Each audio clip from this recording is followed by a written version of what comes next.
रुकिए रुकिए, कहाँ जा रहे हैं आप? पहले आप इसे 2 मिनट वीडियो को देखिए, आपको कितनी अच्छी इंपॉर्टेंट इसमें चीज़ें मिलने वाली हैं।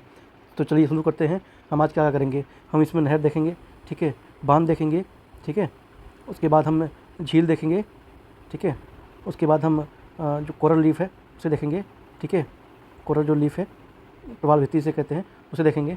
और ये कहाँ देखेंगे? वर्ल्ड लेवल पर देखने जा रहे हैं, ठीक है, जो वर्ल्ड लेवल पर कौन कौन सी फेमस हैं उनको देखेंगे, जो कि हमारे एग्जाम में बहुत ही इंपॉर्टेंट रोल निभाने वाला है। बहुत सारे एग्जाम आने वाले हैं, उसके लिए बहुत ही इंपॉर्टेंट वीडियो है। आप इसको बस 2 मिनट रुक के देखिए, आपको पता लग जाएगा इसमें क्या चीज़ें हैं, ठीक है। तो ये मेसी से तात्पर्य है यहाँ पर माँ संतोषी एजुकेशन IAS, ये हमारे चैनल का नाम है। आप अगर चैनल पर नए हैं तो चैनल को सब्सक्राइब जरूर कीजिए और हमारा मनोबल बढ़ाइए, ठीक है। चलिए चलते हैं बिना टाइम गवाए हुए अपनी वीडियो की तरफ। तो हम पहले क्या देखेंगे? पहले हम नहरों को देखेंगे, ठीक है। तो सबसे पहले जो दुनिया में आती है वो है कील नहर, ठीक है। और कील नहर कहाँ पर है? ये है जर्मनी में, ठीक है। बाल्टी सागर को उत्तरी सागर से जोड़ती है ये, ठीक है। ये देखिए यहाँ पर ये कील नदी है, ठीक है। ये कहाँ से जोड़ती है? बाल्टी सागर से उत्तरी सागर को जोड़ती है। ये देख सकते हैं आप, यहाँ से ये जोड़ रही है, ठीक है। कील नहर इसको यहाँ से जोड़ती है, बहुत ही इंपॉर्टेंट नदी है ये कील नहर। शायद आपने पहले कभी सुना हो ऐसी नहर का नाम, लेकिन आज आपको जानने को आश्चर्य होगा कि ऐसी भी कोई नहर है। बहुत लोगों ने सुना भी होगा, ऐसा नहीं है, बट कई लोगों को ये नहीं पता होगा। तो इसकी बस्ती कहाँ पर है? ये जर्मनी में है, ठीक है। उसके बाद कौन सी दूसरी नहर हमारी आ जाती है? वेलेंड नहर, ठीक है। और ये वेलेंड नहर कहाँ पर है? जो कनाडा में आते हैं, पंजाबी लोग जो हैं वो अधिकतर जानते होंगे, ये कनाडा में है, ठीक है। ये कनाडा में कहाँ पर है? तो कनाडा में ये इरी झील और ओंटारियो झील को जोड़ती है आपस में, ठीक है। ये है कनाडा में और जोड़ती है, दो जो झीलों को आपस में ये जोड़ती है, ठीक है। ये देखते हैं यहाँ पर, ठीक है, ये रहा कनाडा, ठीक है। ये वोलेंड नहर ये आपस में जोड़ती है, इरी नहर इरी झील को और ओंटारियो झील को जोड़ती है, ये लेक ओंटारियो, ठीक है, लेक इरी। आप देख रहे होंगे यहाँ पे इन दोनों को ये झील जोड़ती कौन सी? वेलेंड नहर कनाडा में। तो कहाँ पर है? वेलेंड नहर कनाडा में, ठीक है। उसके बाद है उत्तरी सागर नहर, इसकी स्थिति नीदरलैंड में है, ठीक है। और नीदरलैंड में ये एम्स्टर्डम एंड उत्तरी सागर के मध्य में स्थित है, ठीक है। तो ये नीदरलैंड में है, ठीक है। ये नीदरलैंड आपका ये रहा, ठीक है। और जो उत्तरी सागर नहर है ये आपको यहाँ पर दिख रहा होगा, ये देखिए यहाँ पर, ठीक है। ये पेन का साइज थोड़ा बड़ा है, कोई नहीं, आप इसको अच्छे से देख लेंगे। नहर यहाँ पर जोड़ रही है ये, ठीक है।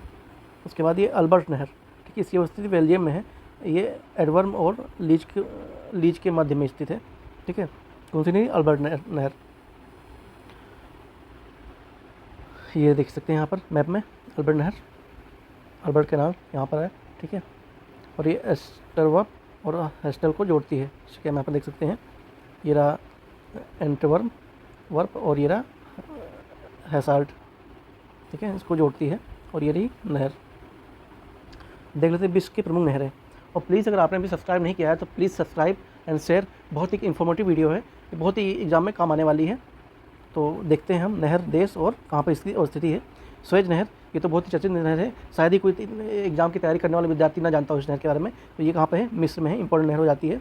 लाल सागर एवं भूमध्य सागर के मध्य में इसकी अवस्थिति है। इनको मैं साइज थोड़ा छोटा कर लेता हूँ, ज़्यादा बड़ा हो रहा है। उसके बाद है पनामा नहर, ये भी सभी लोग जानते होंगे, पनामा कैनाल पे है ये, ठीक है। प्रशांत महासागर एवं अंटार्कटिक महासागर के मध्य में स्थित है।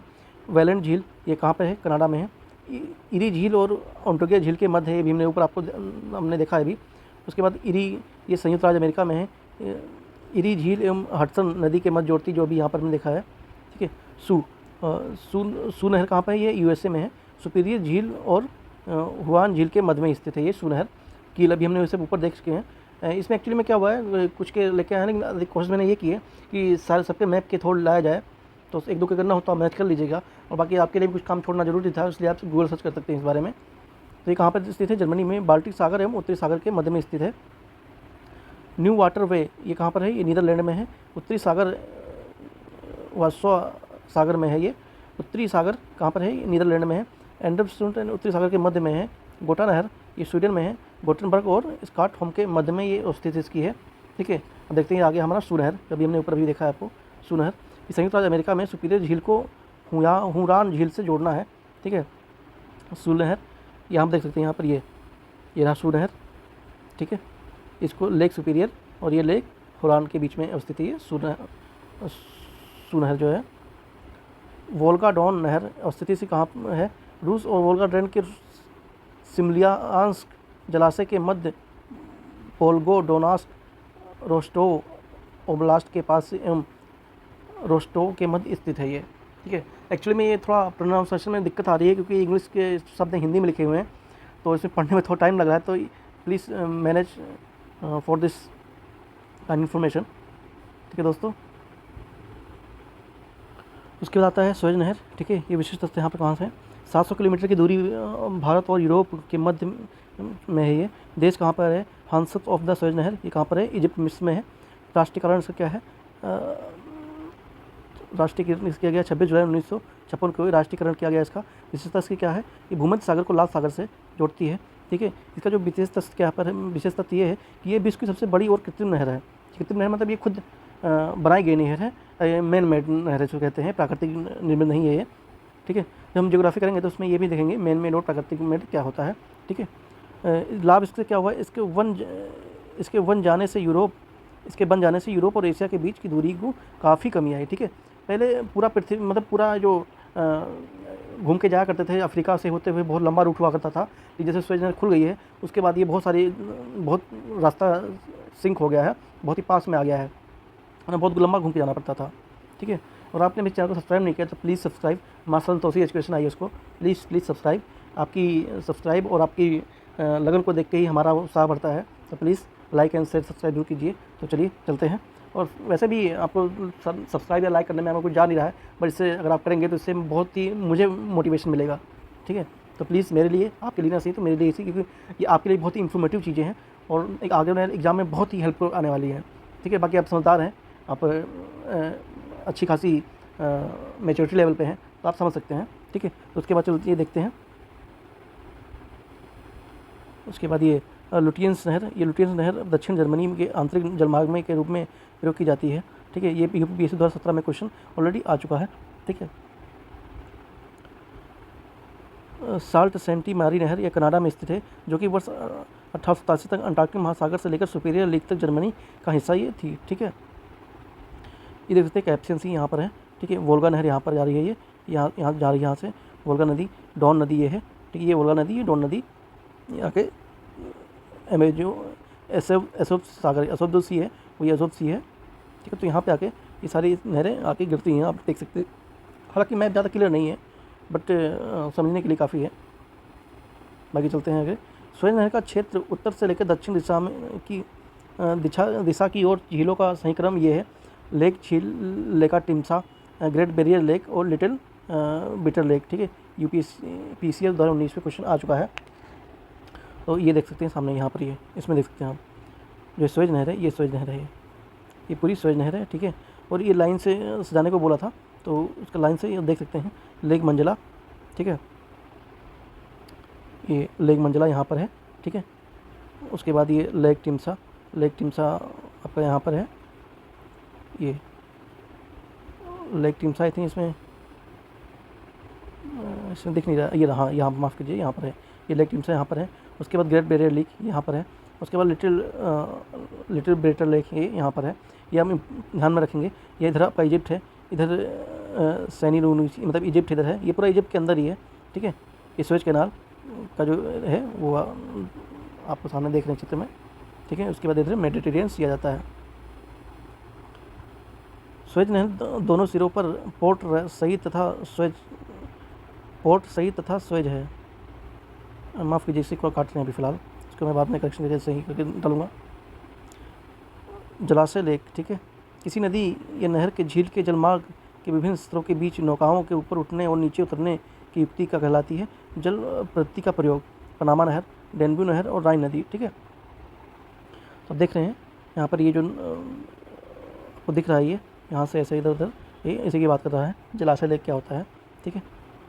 पनामा नहर अंटार्कटिक महासागर को प्रशांत महासागर से जोड़ती है। तो फैक्ट वाइज है, ये आप थोड़ा बहुत ध्यान में रखेंगे तो भी आपके लिए बहुत ही अच्छा रहेगा, ठीक है। उसके बाद सफ़ेद सागर नहर रूस में स्थित है, जो कि सफ़ेद सागर और लेक अनोगा को आपस में जोड़ती है। सबसे बड़ी पोतवाहक नहर कौन सी है, स्वेज नहर है, जो भी हमने आपको पढ़ा है। ये क्वेश्चन यूपीपीसीएसपी 1995 और 2005 में ऑलरेडी आ चुका है। और आपसे रिक्वेस्ट है, सब्सक्राइब नहीं किया तो प्लीज़ शेयर एंड सब्सक्राइब, माँ सरस्वती एजुकेशन आई उसको। उसके बाद आता है हमारा लेक ओनकोको और लेक लाडोरा से नदी को सुई को नदी से जोड़ती है, ठीक है। वहीं पढ़ लेते फिर जूम करके मैप को देखेंगे। ओकोसोम्बो बांध निर्मित है वोल्टा नदी पर। वोल्टा बांध के नाम से जाना जाता है, जो स्थित है घाना, जो कि अफ्रीका में है। ठीक है, लेक ओनगागो यहाँ पे आप देख सकते हैं, ये यहाँ से करंट डेल्टा मारबलीचा ये है। ठीक है, सेंट पिरसी, उसके बाद यहाँ पर ये पेटर वोजको एक नदी। ठीक है, यहाँ से यहाँ मार जोड़ती हुई जाती है। ठीक है दोस्तों, मार बैंकोट, ठीक है, स्टोन देख सकते हैं आप, फिनलैंड यहाँ पर है। ठीक है, तो इस तरह से मैप के माध्यम से पढ़ाई करते हुए आपको बहुत ही अच्छा लगेगा। यहीं पर आपकी ये सारी लेक लोडिंग नदी है। ठीक है, बहुत सारी चीज़ें हैं, लेक ओमेगा है यहाँ पर। ठीक है, उसके बाद देखते हैं विश्व के प्रमुख बांध। ये हमारा नदी और ख़त्म हो चुका है, अब आ गए हम अपने दूसरे टॉपिक बांध पे। ठीक है, ये देश का नाम है, ये बांध है। रोगुन कहाँ पर है? तजाकिस्तान में है। स्वांग दियांज को ये चीन में है, इसका नाम से पता लग रहा है चीन में होगा। जिम्पिंग वन ये भी चीन में है। नूरेक ये तजाकिस्तान में है। यूपीपीसी 2015 में ये ऑलरेडी क्वेश्चन आ चुका है। लियांग छो ये भी चीन में है। अब चीन के जो भी उनके नाम से ही पता लग जाएगा अधिकतर कि वो चीन के ही हैं, उनके नाम भी ऐसे ही होते हैं। जियाओवान चीन में है। जिली योजू चीन में है। ग्रांडे जिसके स्विट्जरलैंड में है। बाई हेतान चीन में। बख्तियारी ईरान में है। दियामेर भाषा पाकिस्तान में है। इंगूरी जॉर्जिया में है। यूसुफेली ये तुर्की में है। मैनुअल मोर्तो टॉर्गेस ये मैक्सिको में है। न्यू झांडू ये चीन में है। और जगमाऊ ये ब्रह्मपुत्र नदी पर इसका नाम रखा गया है, ये भी चीन में है। ठीक है दोस्तों, कुरेन बांध ये आर्क बांध है, जो कि जापान में से है बांध। ये नदी कोलोराडो ये डूबर में है, कोलोराडो बांध पे है। दामोदर ये पेचेत झील पे है। नील नदी ये आसवान बांध पे है। और जम्बेजी ये करीबा नदी पे है। ये आरओई में 2016 में क्वेश्चन पूछा गया है, यूपीपीसी आरओ में। ठीक है, यूएतू बांध पुराना नदी पर ब्राज़ील एवं पराग्वे की सीमा पर यह प्रभावित होता है। IS 1995 पूछा गया है। ये आपका पराग्वे। ठीक है, और ये आपका जो आप देख रहे हैं हेतु बांध, यहाँ से ऐसे होते हुए जा रहा है, ये पराग्वे नदी। ठीक है, यहाँ पर आप देख सकते हैं इसमें साफ साफ। अब इसको जूम करके या आप PDF को लेकर आप उसमें देख सकते हैं, आपकी इच्छा है। गोलकुंडी कोलंबिया नदी पर है। ये बांध इस नदी पे है। नूरेक ये कोलोराडो नदी पर है, माफ़ कीजिए, हुओर ये कोलोराडो नदी पे है। नूरेक ये बक्स या तजाकिस्तान में है। काहोरा कोबरा बांसा ये जम्बेजी रिवर पे है। आसवान बांध अफ्रीका के मिस्र के स्थिति में है। इसका निर्माण नील नदी पर किया गया था। जम्मू कश्मीर PC 2013 में पूछा गया है। चीन के यहाँ पर देख सकते हैं, यहाँ पर है आसवान बांध। ठीक है, चीन ने तिब्बत क्षेत्र में बहुमत नदी पर जंगमरू में बांध निर्माण किया, जिससे बहुमत नदी का प्रवाह धीमा होने की आशंका जताई जा रही है, जो कि 2013 में पूछा जा चुका है। ये लेग नुमाबिया, ठीक है, लेग निसार ये इजिप्ट है। ठीक है, यहाँ पर बहुत सारे आपको देखने को मिल जाएंगे जो कि इंपॉर्टेंट हैं। ये जो लेग निसार है, लेग नुमाबिया है, ये बहुत ही इंपॉर्टेंट है एग्जाम की दृष्टि से। उसके बाद आते हैं प्रवाल भित्ति कोरल रीफ पे, जो कि बहुत ही इंपॉर्टेंट टॉपिक है, बहुत ही अच्छा टॉपिक है। ठीक है, इससे हर एक एग्जाम में, चाहे वो छोटा से बड़े से लेकर, उसमें कुछ ना कुछ क्वेश्चन एक ना एक बनता ही बनता है। बहुत ही इंपॉर्टेंट टॉपिक है इन्वायरमेंटल बेसिस पे। ठीक है दोस्तों, प्लीज़ आपने सब्सक्राइब नहीं किया अभी तक तो प्लीज़ सब्सक्राइब कर लीजिए।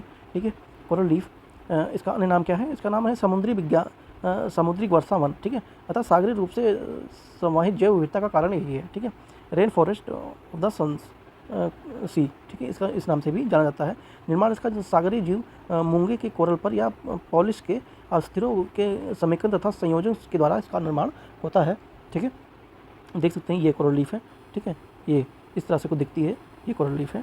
ठीक है, देख सकते हैं आप, इतना ही सुंदर और मनोरम दृश्य है। ठीक है, आप अगर मौका मिले तो आप धनुषकोडी जाइए, वहाँ पे आपको कोरल रीफ तमाम देखने को मिल जाएगी। आप थोड़ा सा अंदर जाएंगे तो भी वहाँ पर बहुत सुंदर दृश्य दिखाया जाता है। ठीक है, ये इंडिया में आप जा सकते हैं, और भी बहुत सारी जगह इंडिया में हैं जहाँ भी आपको कोरल रीफ देखने को मिल जाएंगी। ठीक है, जैसे कि रण का कच्छ है, वहाँ पे भी आपको कोरल रीफ मिल जाएगी। गुजरात के तट पे भी मिल जाएगी। ठीक है, बहुत अच्छी अच्छी जगह हैं, वहाँ पे आपको ये सुंदर दृश्य देखने को मिल सकता है। ठीक है दोस्तों, बहुत ही ये है और बहुत इंपॉर्टेंट है एग्जाम और व्यू से। उसके बाद चलते हैं, आगे चलते हैं। ठीक है, इसका जो विशेष तथ्य क्या है? ये कुल समुद्री प्रजातियों के कम से कम 25% भाग पर प्रति स्थल है, ठीक है। आप देख सकते हैं ये जितना भी समुद्र है 25% भाग पर आपको ये मिल जाएगा, ठीक है। ये महासागरीय के 0.08% से 0.16 के क्षेत्रफल का पर पाया जा सकता है, ठीक है। तो सी फ्लोर ये सबसे निचले स्तर पर इसको पाया जा सकता है, गहराई में मिलते हैं, ठीक है। कहीं कहीं ऊंचे भी मिलते हैं, अधिकतर इसको गहराई में देखा जाता है और बहुत ही सुंदर लगता है देखने में। वहाँ आपको साफ वाटर मिलेगा। सर्वधि निर्माण क्षेत्र कहाँ पर है? लगभग ये 30 नॉर्थ से 30 डिग्री साउथ के मध्य किसी द्वीप या स्थलों के पूर्वी एवं पश्चिमी तटीय क्षेत्रों में, अतः यह सागरीय चबूतरों पर स्थित होते हैं, ठीक है। और सतही कहाँ पर पाए जा सकते हैं? निर्माण मतलब कहाँ पे होता है अधिकतर? तो 30 डिग्री नॉर्थ से 30 डिग्री साउथ के मध्य किसी भी द्वीप समूह में आपको पाए जाते हैं। आर्य 2008 में क्वेश्चन पूछा गया था, कोरल रीफ की मुख्य विस्तार कर्क रेखा व मकर रेखा के बीच होती है, ठीक है। मतलब अगर ये पूछा जाए कि सबसे अधिक कोरल रीफ कहाँ मिलती है, किस स्पॉट में मिलती है, तो सबसे कोरल रीफ ज़्यादा कर्क रेखा और मकर रेखा के बीच में मिलती है। मतलब जो बीच का एरिया है वहाँ पर मिलेगी सबसे ज़्यादा। जुक्साथलाई शैवाल, ठीक है, ये भी देख लेते हैं। ये एल्गी है, कोरल रीफ।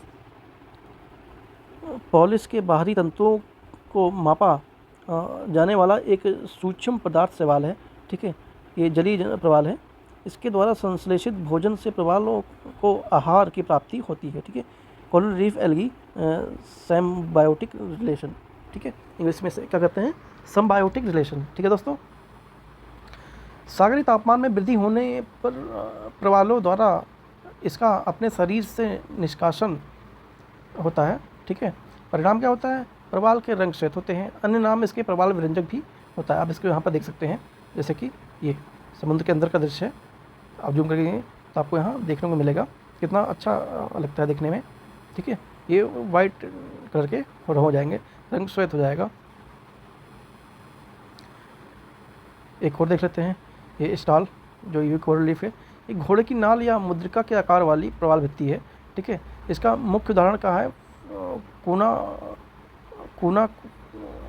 माफ़ कीजिए, पूनाकुटी इंस्टॉल, इसका नाम है पूनाकुटी इंस्टॉल, ठीक है। पूनाकुटी इंस्टॉल है, आप देख सकते हैं। ये एक्चुअली मैं ये टाइप नहीं करता सही से, कोई बात नहीं, मैं इसको एक बार चेक करके इस पर डाल दूँगा। ये देख सकते हैं, ये राउंड शेप में है, देख सकते हैं यहाँ से यहाँ तक ये राउंड शेप है। ऐसे आप देख सकते हैं और भी बने हुए हैं, ठीक है। यहाँ भी बना हुआ है, यहाँ भी बना हुआ है, ठीक है। तो ये घोड़े की नाल के जैसे अपना आकार बनाते हैं, ठीक है। अंडू प्रवाल द्वीप स्टॉल भारतीय हिंद महासागर में स्थित है। यह मालदीव के दक्षिणतम स्टॉल है, ठीक है। BPSC 2020 में ये क्वेश्चन पूछा गया है। मुख्य क्षेत्र कौन सा है? एंटीज सागर, लाल सागर, इंडोनेशिया सागर, चीन सागर और ऑस्ट्रेलिया सागर इसमें मिलते हैं। और प्लीज़ आपसे रिक्वेस्ट है कि आपने सब्सक्राइब नहीं किया तो प्लीज़ माँ संतोषी एजुकेशन आइए इसको सब्सक्राइब कर अपना सपोर्ट दर्ज कराएं। और अगर आपको इसकी PDF चाहिए या और भी कोई क्वारी चाहिए होगी तो आप हमारे टेलीग्राम चैनल और हमारे व्हाट्सएप चैनल से जुड़कर आप इसका PDF प्राप्त कर सकते हैं, ठीक है दोस्तों। आप ये आता है मेनगेर बिरियर रीफ, ठीक है।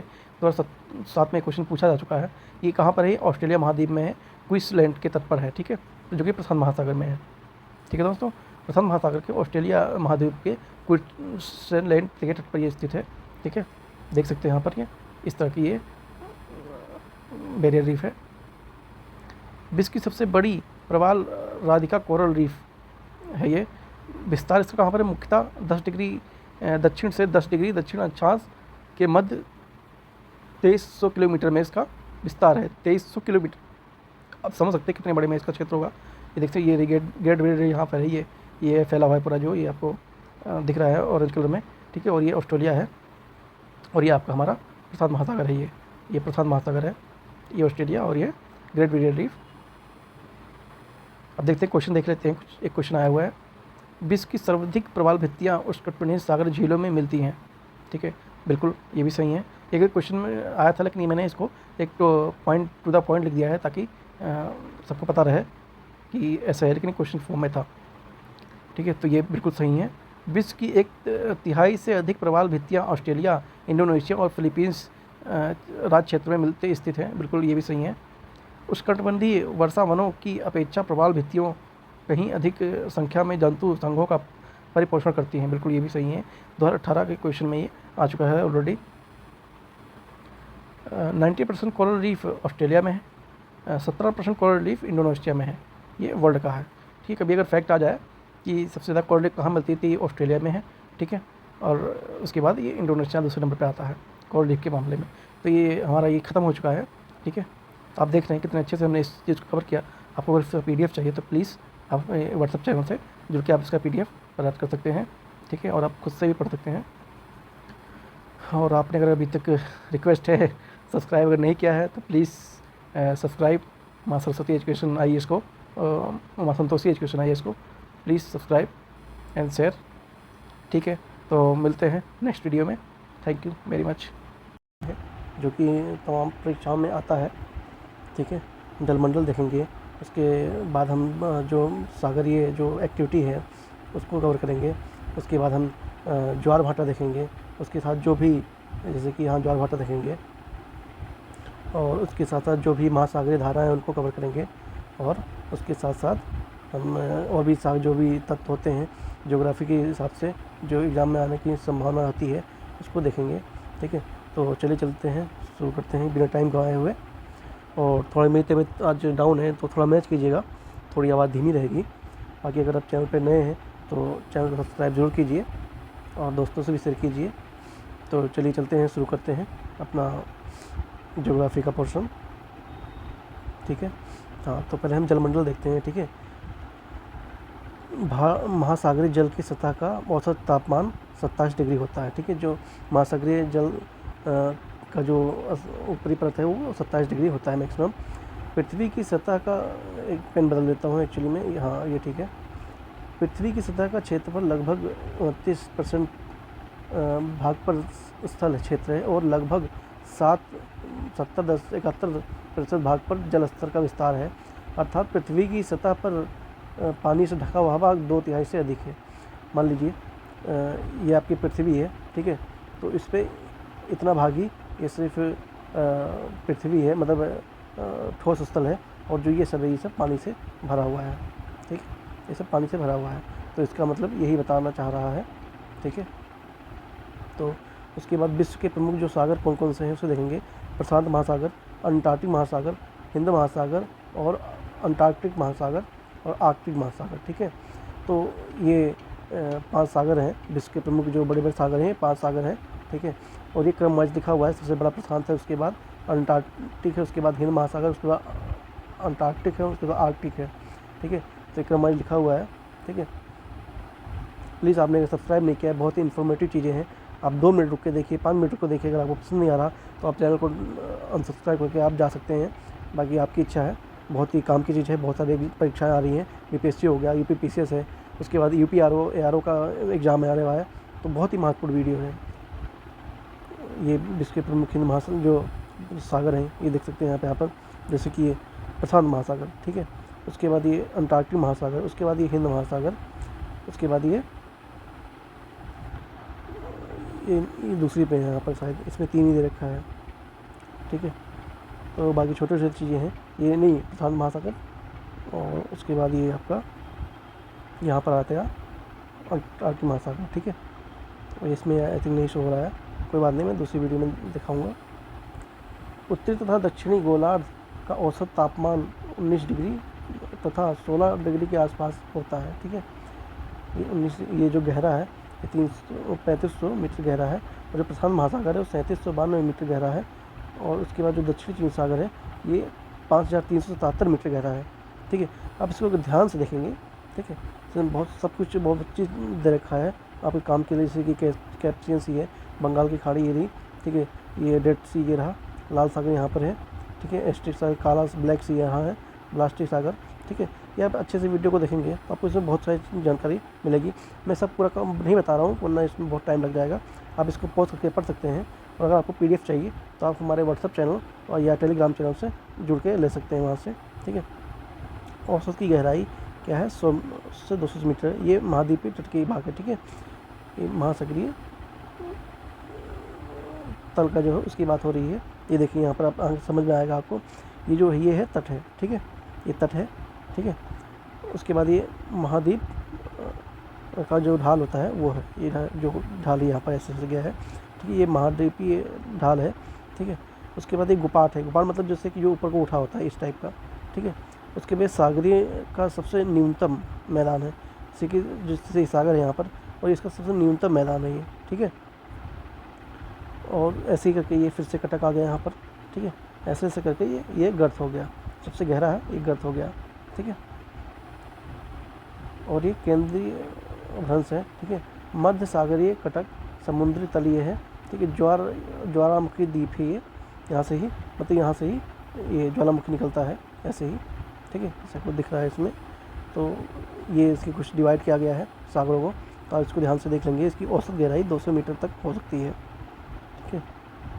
ये कॉन्टिनेंटल लेवल है, ये वो है, ठीक है दोस्तों। तो आपने अगर सब्सक्राइब नहीं किया है तो प्लीज़ सब्सक्राइब एंड शेयर। बाकी आप लोग तो ऑडियंस से आप कुछ भी कर सकते हैं। चलिए चलते हैं। सागर का जो निचला तल होता है उसके 4 उच्चाक मंडल हैं। ये एक्चुअली मैं किसी और से बनवाता हूँ तो थोड़ा मिस्टेक हो जाती है इसमें, ठीक है। जो उसका सबसे न्यूनतम भाग है उसके बारे में बात कर रहा है, ठीक है। तो ये पहला, दूसरा, तीसरा और ये चौथा, ठीक है।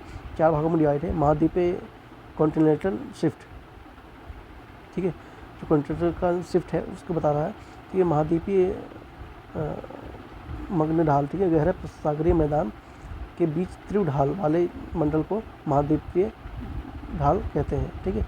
महाद्वीप ढाल ये इसकी बात कर रहा है, ये इसकी बात कर रहा है ये, ठीक है। महाद्वीपीय ढाल ये लिंक कर सकते हैं यहाँ से, ठीक है। महासागरीय मैदान, सागरीय मैदान यह सबसे विकसित भाग होता है, ठीक है। सागरीय मैदान की बात कर रहा है ये इसकी बात कर रहा है, जो ऊपर है सागरीय मैदान है, ठीक है। यह सबसे विकसित भाग होता है। वह क्षैतिज रेखा जिसके सहारे समुद्र तल की ऊंचाई और गहराइयों की माप की जाती है उसे डेटम रेखा कहते हैं, ठीक है। जैसे कि समुद्र की जो गहराई की मापी जाती है उसका क्या नाम है, डेटम रेखा, ठीक है। डेटम रेखा से मापते हैं। ये देखिए यहाँ पर 9 ठीक है, 90 ईराइड का विस्तार है। ये लगभग 34 दक्षिणी अक्षांश से लेकर 10 उत्तरी अक्षांश तक फैला हुआ है, ठीक है। आपने सब्सक्राइब नहीं किया तो प्लीज़ सब्सक्राइब माँ संतोषी एजुकेशन IAS को सब्सक्राइब करना ना भूलें। अजरबैजान की राजधानी बाकू कैस्पियन सागर के तट पर बसा है। इसका सबसे बड़ा शहर है, ठीक है। जो अजरबैजान है उसकी राजधानी बाकू कैस्पियन के सागर पे असल बसा हुआ है, ठीक है। ये रहा अजरबैजान, ठीक है। अजरबैजान यहाँ पर है, ये मैं दिख नहीं रहा सही से, तो यहीं पर बसा हुआ है ये।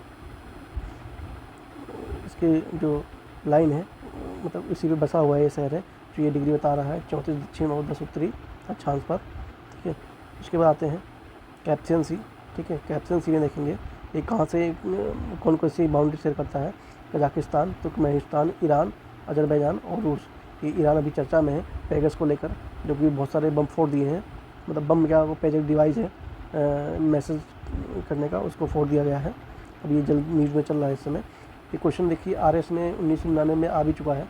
कैस्पियन सागर एक आंतरिक सागर है, ठीक है। मतलब कैस्पियन सागर कौन कैसा सागर है, तो एक आंतरिक सागर है। ये UPPCL 2012 में आ चुका है। अराल सागर के किनारे कौन सा है, कजाकिस्तान और उज्बेकिस्तान, ठीक है। पूरब से सागरों की सही क्रम कौन सा है, भूमध्य, जैसे कि ये देखिए यहाँ पर ये, ठीक है। ईस्ट, वेस्ट, नॉर्थ और ये साउथ, ठीक है। तो ये पूरब से पूछा है, मतलब यहाँ से पूछा है सही क्रम क्या है, ऐसे इधर को जाएंगे हम, ठीक है। तो कौन सा है, भूमध्य सागर, काला सागर, कैस्पियन सी और अराल सागर, ठीक है। तो ये उसकी बात कर रहा है। ये क्वेश्चन आ भी चुका है,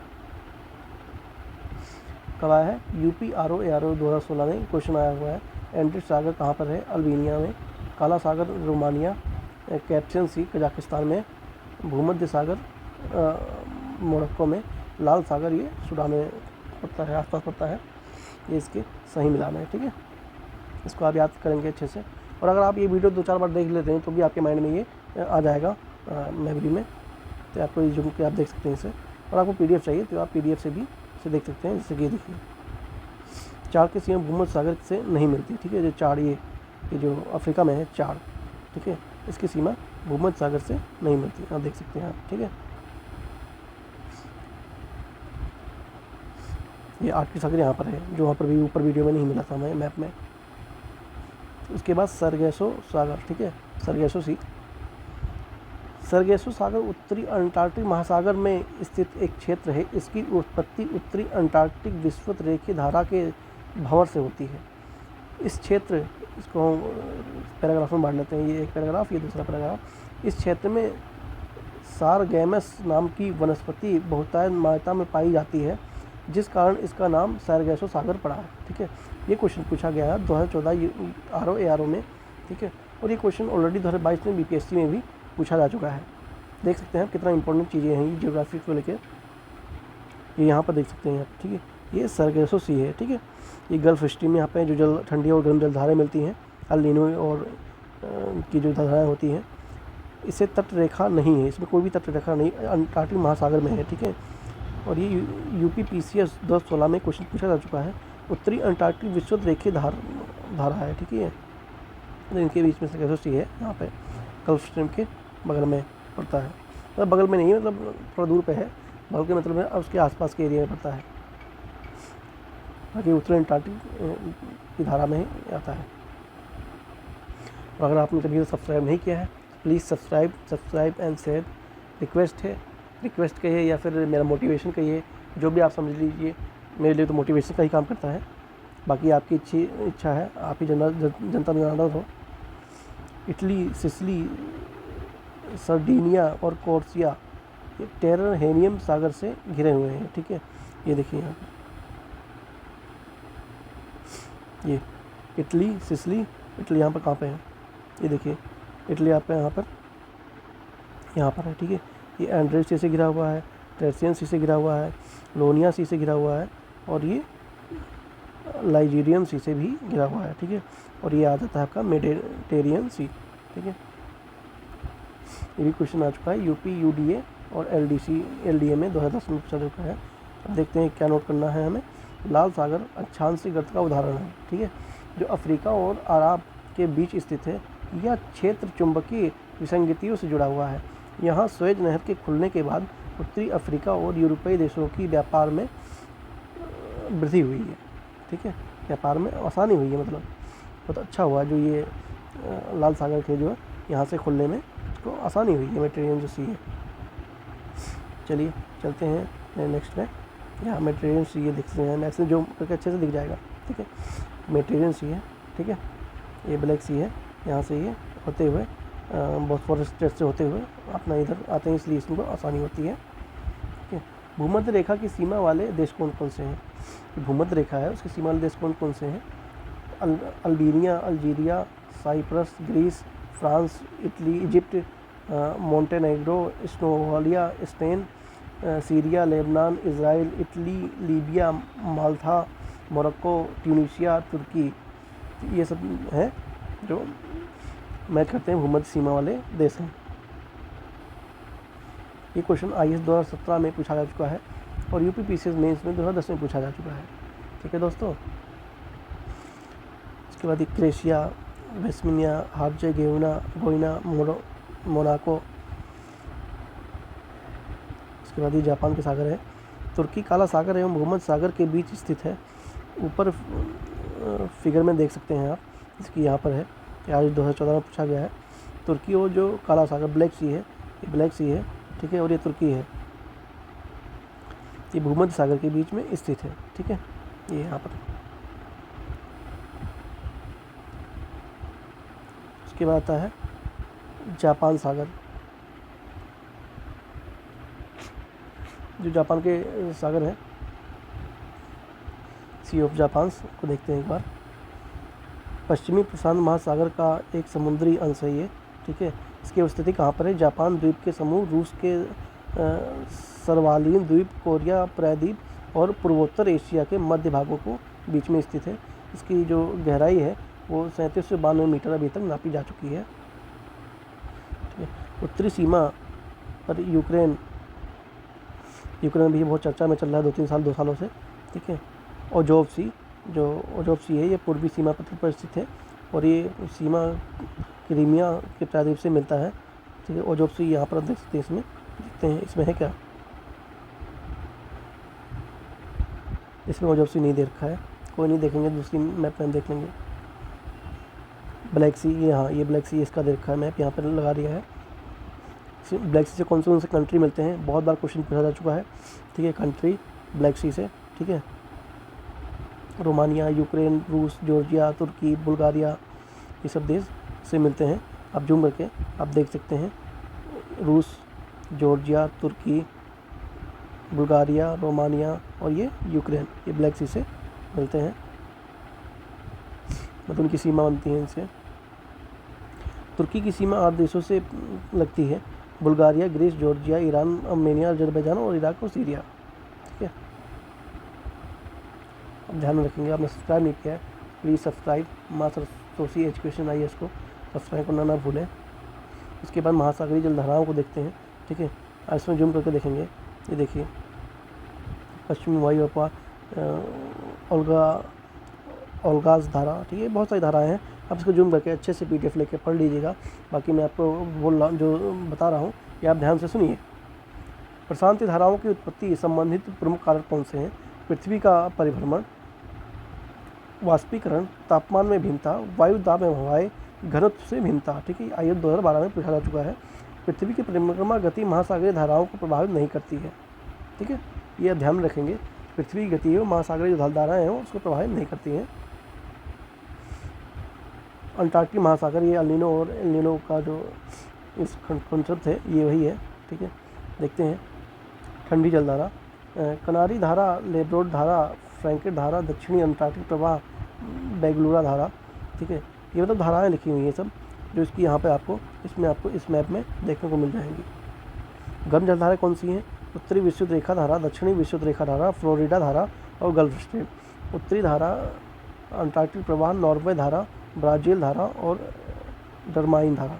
ये जो आपकी इतनी है ये ठंडी धारा जलधारा है, और जो ये आपकी इतनी है ये जो 8 दे रखा है ये गर्म जलधारा 8 है, और जो ठंडी जलधारा है ये 5 है, ठीक, इसको ध्यान रखेंगे। प्रशांत महासागर की धाराएं ठंडी और गर्म, ठीक है, ये अंटार्कटिक की थी और ये प्रशांत की है। गर्म जलधारा कौन सी है? एल्सीरियन धारा, पूर्वी ऑस्ट्रेलिया धारा, क्यूरोसिया धारा, सुषमा धारा, उत्तरी विषुवत रेखीय एवं दक्षिणी विषुवत धारा, ठीक है। ये जो 5 धाराएं हैं ये गर्म धाराएं हैं, किसकी हैं? प्रशांत महासागर की। और उसकी ठंडी कौन सी? ओयोसियो धारा, कैलिफोर्निया धारा, क्यूराइल धारा, पेरू और गॉम्बेट धारा, ठीक है। ये 4 धाराएं हैं, ये ठंडी जल धाराएं किसकी हैं? प्रशांत महासागर की। किसकी हैं? प्रशांत महासागर की, ठीक है। धारा आपको अगर डिटेल में अच्छे से देखना है तो आप जो ये मैप है इसको आप जूम करके देख लीजिएगा, इसमें सारी जलधाराओं को हाईलाइट किया गया है। चलते हैं आगे। उसके बाद आता है हिंद महासागर की प्रमुख धाराएं, ठीक है। ठंडी कौन सी है? ये ऑस्ट्रेलिया की धारा, पछुआ पवनों इसे भी कहते हैं, ठीक है। और जो गर्म धारा है वो विषुवत रेखीय ताप धारा है, और अलुगास धारा है, मेंजेबी धारा, ठीक है। ये सब गर्म धाराएं हैं। उसके बाद आता है लवणता, ठीक है। लवणता ये बहुत ही इम्पोर्टेंट बन जाता है, क्वेश्चन आ चुका है UPPSC 2006 में, मतलब 2000 में ही आया था, 2006 नहीं है वो, 2000 है। 7 प्रमुख जलधारा लवण है, ठीक है। प्रतिशत रेखा है लवणता, और ये प्रतिशत में दोनों रेखा है। सोडियम क्लोराइड अधिकतम योगदान है इसका 27.213, 70.83, ठीक है। ये आप देख लेंगे, ये डाटा है एक्चुअली में, ये कोई इतना इंपॉर्टेंट बनता है नहीं, बाकी आप एक नज़र देख लेंगे सबसे नज़र से, ठीक है। उसके विश्व के प्रमुख सागर और उनकी झील की लवणता ये देख सकते हैं, ये पूछ सकता है 1 डे एग्ज़ाम जो होते हैं उनके लिए इम्पोर्टेंट है। बाकी अगर पढ़ना हो तो आप अच्छे से देख सकते हैं कौन किसका है, वही है पर एग्ज़ाम उसके ड्राइंग के माध्यम से दिखाया जा चुका है, जो कि यहाँ पे लिखा हुआ है, ठीक है दोस्तों। यह समुद्र में जल का घनत्व बढ़ता है तो यह लवणता में वृद्धि का सूचक है, अर्थात सागरीय लवणता में वृद्धि के कुछ कारण जल का घनत्व भी बढ़ जाता है। लवणता का मुख्य स्रोत भूमि है, ठीक है। नदियाँ लवणता को सागर तक पहुँचाने वाले कारकों का प्रमुख है। UPSC 2011 में पूछा जा चुका है कि लवणता का मुख्य स्रोत क्या है, तो कौन है? भूमि है। महासागर का वह क्षेत्र जहाँ गहराई के साथ साथ लवणता की तीव्र गति पाई जाती बढ़ती है, वो कहाँ है, हेकोलाइन कहलाता है। यूपीपीसीएस 2015 में पूछा जा चुका है। अराल सागर 35 pptm है। हिंद महासागर की लवणता 35 पॉइंट से 36% है। एमपीपीसीएस प्री और यूकेपीसीएस प्री में ये पूछा जा चुका है 2015 और 2006 में। तो आपने हम आ गए अपने टॉपिक पे, ज्वार भाटा पे। आपने अगर सब्सक्राइब नहीं किया है तो please subscribe and share, please please please. माँ संतोषी एजुकेशन IAS को। ज्वार भाटा सिजगी सूर्य पृथ्वी चंद्रमा एक सीधी रेखा पर दीर्घ ज्वर से उत्पत्ति होती है, ठीक है। ये सूर्य चंद्रमा पृथ्वी है, ये एक सीधी रेखा पे उठती है, ठीक है। अब देखते हैं ये क्या घटना है, फुल मून और हाफ मून। यह घटना पूर्णमासी तथा अमावस्या को होती है। हाफ मून, माफ कीजिए, न्यू मून है। फुल मून और न्यू मून। लघु ज्वार जब सूर्य पृथ्वी व चंद्रमा से मिलकर समकोण बनते हैं तो चंद्रमा व सूर्य का आकर्षण बल एक दूसरे के विपरीत कार्य करता है, फलस्वरूप लघु ज्वार का अनुभव किया जाता है, ठीक है। जब पृथ्वी चंद्रमा से मिलकर समकोण जब बनाती है तो वो उसके एक दूसरे के विपरीत कार्य करता है, जैसे कि अभी हम आप चित्र में देखेंगे। ये देखिए यहाँ पर, ठीक है, ये रहा चंद्रमा, ठीक है। ये अष्टमी का दिन है, ठीक है, ये अष्टमी का चंद्रमा। ये देखिए, ये सूर्य है, ठीक है। सूर्य यहाँ से क्या देख सकते हैं आप, आधे पे पड़ रहा है यहाँ पर, जैसे कि यहाँ पर दे रखा है, सूर्य का आकर्षण बल एक दूसरे के विपरीत पड़ता है। जो आकर्षण बल है एक दूसरे के विपरीत पड़ रहा है, देख सकते हैं यहाँ पर आप, ठीक है। तो लघु ज्वार आता है, ठीक है, जब पृथ्वी सूर्य चंद्रमा के समकोण बनाते हैं तब ये ऐसा होता है, ठीक है। ये अष्टमी का चंद्रमा है, जो अष्टमी को हाफ मून होता है, जो उसकी बात करता है। मतलब मून हाफ रहेगा लेकिन ये फुल पड़ेगा, जो फुल मून है। महासागर में ज्वार भाटा की उत्पत्ति के कारण क्या है, गुरुत्वाकर्षण बल, अभिकेंद्रीय बल और अपकेंद्रीय बल, ठीक है। ये इंपॉर्टेंट है, पूछा जा सकता है किसी भी एग्जाम में। IAS 2015 में ऑलरेडी आ चुका है, ठीक है। अब ये देखिए यहाँ, ये अमावस्या हो गया, न्यू मून, ठीक है। ये रहा सूर्य से यहाँ पे ये जो किरणें हैं यहाँ पर जा रही हैं, यहाँ पर चंद्रमा है, चंद्रमा पे पड़ा, उसके बाद यहाँ पर ये पृथ्वी पर पड़ता है, ठीक है। तो ये न्यू मून हो जाता है, अमावस्या वाला का दिन होता है। जो फुल मून है वो यहाँ पर आएगा, इसका अपोजिट हो जाएगा, यहाँ पर पड़ेगा, यहाँ ये वाइट हो जाएगा, ठीक है। तो ये फुल मून हो गया। ये रहा चंद्रमा, यहाँ पर चंद्रमा, मतलब ये एग्जाम्पल दे रखा है कैसे होता है, ठीक है दोस्तों। ये हाई टाइड हो गया, ये लो टाइड, ठीक है। उसके बाद है महासागरीय गर्त। महासागरीय गर्त महासागरों सबसे गहरे भाग में होते हैं। ये जो गर्त मतलब सबसे आखिरी का जो छोर है उसे महासागरीय गर्त कहते हैं, ठीक है। अंटार्कटिक महासागर की प्रमुख इकाई कौन सी है,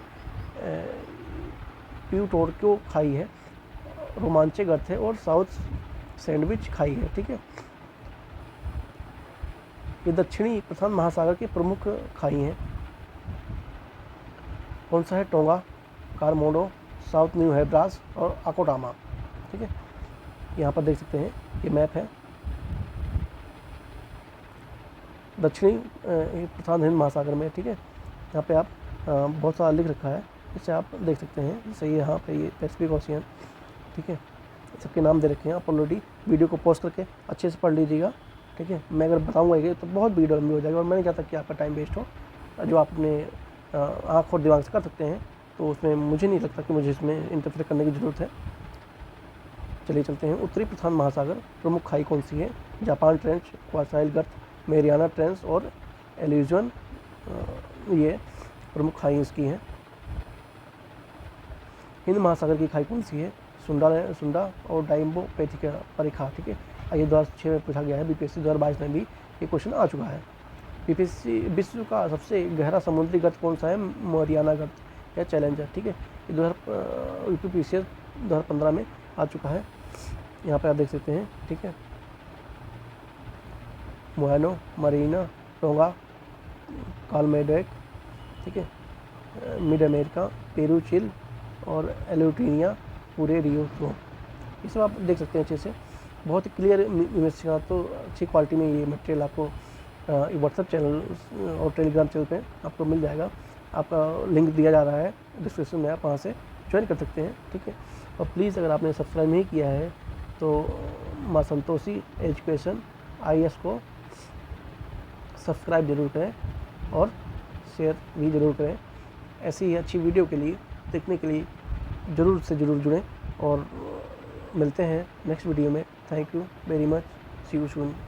आज हम देखेंगे ज्योग्राफी का जो लेक्चर हमारा चल रहा था उसके हमारा ये तीसरा लेक्चर हमारा है ये, और इसमें हम देखेंगे आर्द्रता, वायुदाब, बादल, स्थानीय पवने और वन को देखेंगे।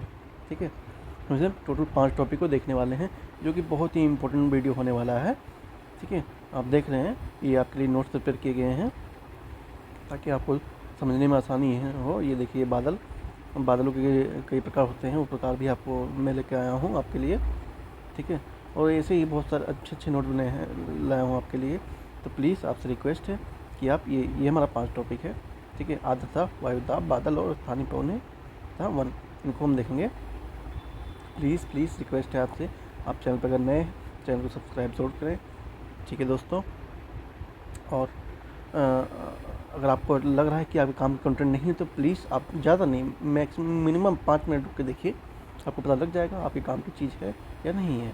और आप अगर चैनल पर नए हैं तो सब्सक्राइब जरूर करें। चलिए चलते हैं अपने नेक्स्ट टारगेट की तरफ। हमारा पहला टॉपिक कौन सा है? पहला टॉपिक हमारा है आर्द्रता। ठीक है, आर्द्रता। तो आर्द्रता ये क्या होती है? ठीक है, जल को वाष्प या गैस में परिवर्तित होने के लिए ऊष्मा के रूप में ऊर्जा में गुप्त ऊष्मा कहलाती है। ठीक है, वायुमंडल में उपलब्ध जल गैसीय रूप में जलवाष्प को ही आर्द्रता कहते हैं। आप देख रहे हैं किस क्या कहते हैं इसको?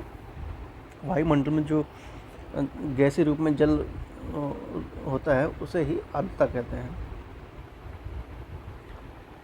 उसके बाद जल को वाष्प या गैस में परिवर्तित होने के लिए ऊष्मा के रूप में ऊर्जा का गुप्त होना ऊष्मा कहलाती है।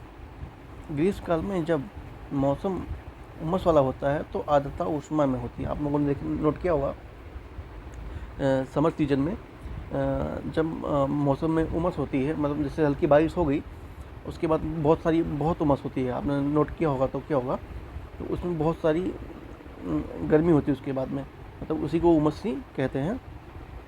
तो वो आर्द्र ऊष्मा होती है। किसी निश्चित तापमान वायु को निश्चित आवर्तन में अधिकतम नमी धारण करने की क्षमता वायु की आर्द्रता सामर्थ्य कहलाती है। मतलब जैसे किसी निश्चित समय में या तापमान पर वायु की जो निश्चित जो उसका अपना कवर करने का जो आर्द्रता कवर करने का क्षमता होती है, कैपेसिटी होती है, उसी को आदत सामर्थ्य कहलाते हैं। ये आपके ज़्यादा इम्पोर्टेंट है नहीं।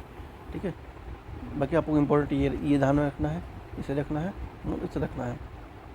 तो ये आदता है कि छोटा मोटा ब्रीफ है। ठीक है, इसको और डिटेल में हम इसको फिजिक्स वाले चैप्टर में देखेंगे, साइंस में।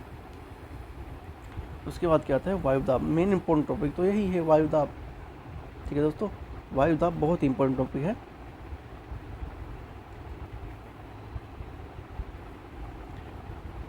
वायु का अपना भार होता है जो किसी क्षेत्र के ऊपर विस्तृत वायु स्तंभ धरातल पर लंबवत दबाव डालता है।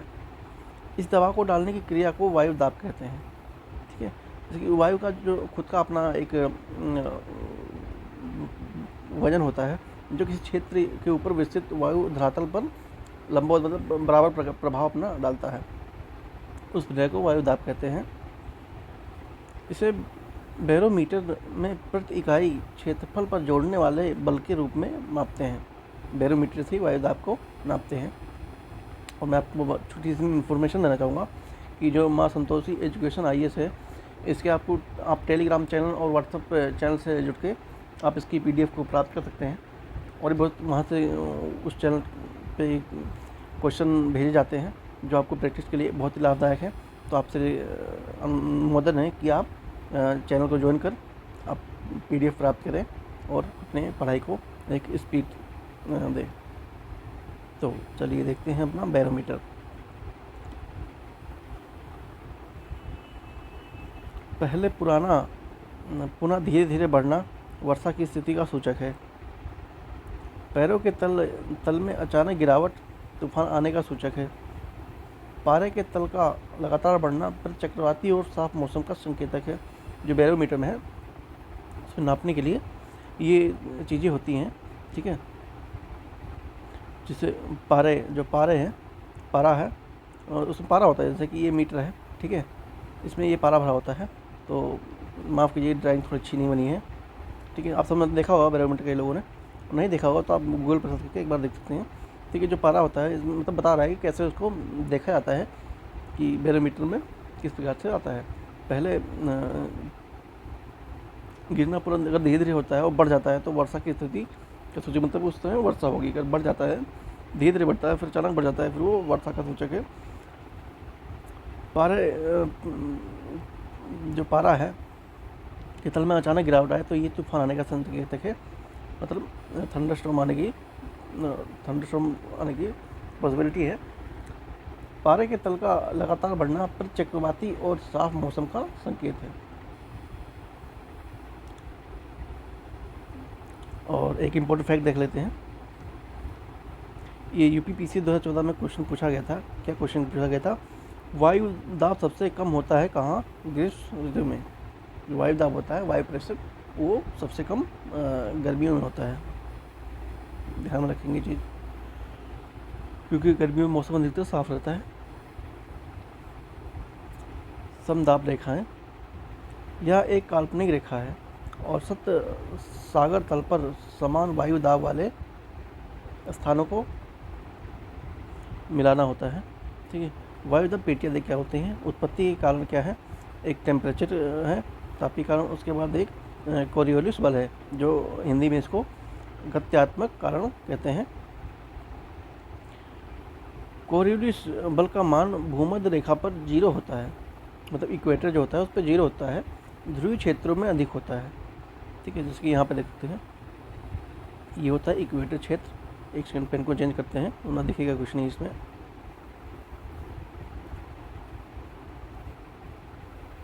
हाँ, तो ये सॉरी एक मिनट, ये आपका इक्वेटर है। यहाँ पर वायु दाब 0 होता है। अब देख लेते हैं, जो हमारे वो 3 जगह लो प्रेशर बनता है, ठीक है, और बाकी जगह हाई प्रेशर बनता है, ठीक है। ये कहाँ पे बनता है? एक सब ट्रॉपिकल सब पोलर लो प्रेशर बेल्ट बनता है इसमें। उस उप ध्रुवीय निम्न वायु दाब की पेटियाँ यहाँ पर हैं, देख सकते हैं हम। लो प्रेशर, यहाँ high pressure, low high pressure, low pressure, high pressure और लो प्रेशर, और ये हाई प्रेशर। ये जैसे कि देख लीजिए, वायु है, ये जो एरो बना रखा है ये हाई प्रेशर का सूचक है, और जो ये एरो बना रखा है ये लो प्रेशर का सूचक है। तो कहाँ पे आता है? सोलर सब पोलर प्रेशर पे, बेल्ट पे इसका वो होता है। उसके उच्च वायु दाब की पेटियाँ यहाँ पर हैं। भूमध्य रेखा इक्वेटर वायु दाब का बेल्ट जो है ये लो प्रेशर है।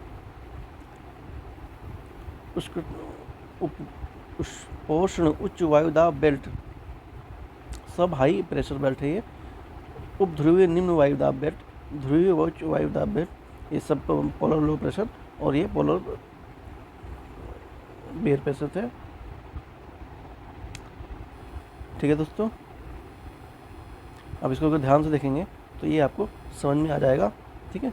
मान लीजिए ये हमारा इक्वेटर है। यहाँ पर जो मौसम होता है वो बहुत ही नॉर्मल होता है, और दूसरे जैसे कि यहाँ हो गया या यहाँ हो गया, इधर हो गया, इधर हो गया, यहाँ के मुकाबले यहाँ का प्रेशर अधिकतर सामान्य मौसम में नॉर्मल रहता है। और देखेंगे अधिकतर जो भी हमारे लॉन्चर्स हैं वो इसी इक्वेटर पे ही स्थित, चाहे वो किसी भी देश के हों। अगर इस पर स्थित नहीं तो इसके आसपास स्थित है, मतलब जिस यहाँ से स्पीड ग्रेविटी का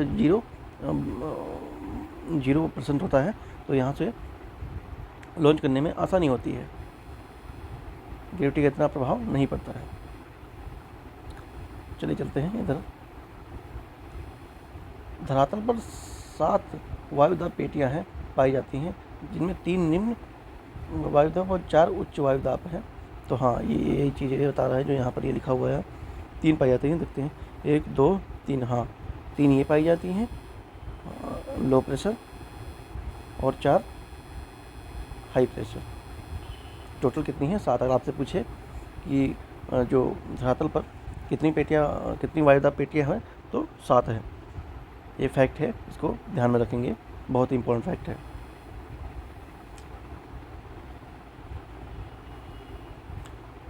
आई होप आपको अब समझ आ गया होगा कि कैसे ये सब काम करते हैं, और आपको इसके साथ ये भी समझ आ गया होगा कि आपकी वीडियो आपकी इन्फॉर्मेटिव है आपके लिए या नहीं है, और अगर है तो प्लीज़ सब्सक्राइब करें भैया, आप नहीं जाएंगे। आपसे रिक्वेस्ट है, इससे ही हम लोगों को मोटिवेशन मिलता है और आपके लिए इससे अच्छे कंटेंट बनाने के लिए प्रेरणा का स्रोत भी है। Please like, share and subscribe. तो चलिए चलते हैं, ये यहाँ पर देखिए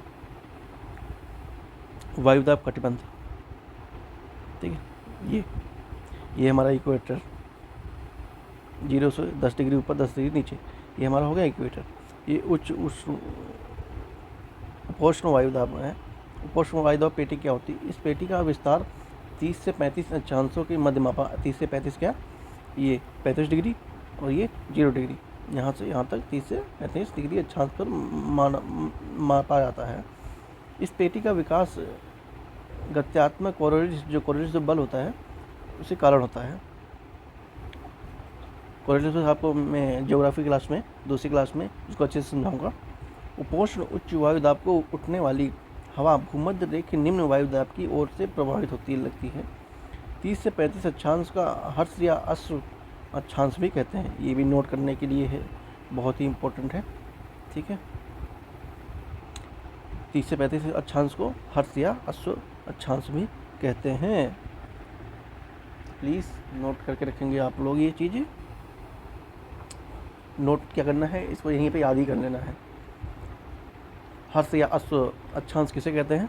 तो 0 से 35 डिग्री के अक्षांश को हर्ष या अश्व अक्षांश कहते हैं। उसके बाद आता है उपध्रुवीय वायुदाब। इस पेटी का विस्तार दोनों गोलार्ध से 60 से 65 अक्षांशों के मध्य मापा जाता है। इस पेटी में वर्षा भर तापमान कम होने के बावजूद यहाँ निम्न वायुदाब मिलता है।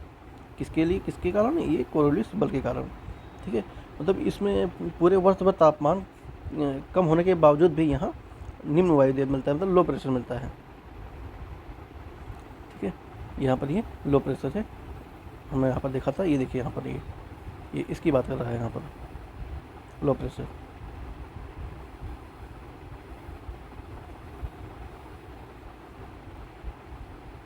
ये जितने भी यहाँ पर लिख रखे हैं ये इन्हीं का एक्सप्लेनेशन है, ठीक है। नीचे इन्हीं का एक्सप्लेनेशन है। उसके बाद आता है भूमध्य रेखीय निम्न वायुदाब पेटी। इस पेटी का विस्तार भूमध्य सागर रेखा के दोनों ओर 5 डिग्री अक्षांश तक मिलता है।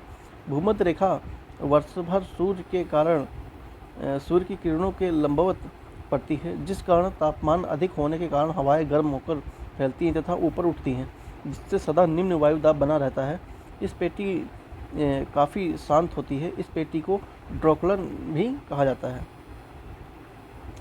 ड्रोकलन पेटी में पश्चिम से पूर्व विस्तृत पछुआ हवाएं चलती हैं, व्यापारिक पवन जिन्हें कहते हैं। दोनों गोलार्धों में उपोष्ण उच्च दाब के कटिबंधों से विस्तृत निम्न वायुदाब की ओर निरंतर बहने वाली पवनें हैं, ठीक है।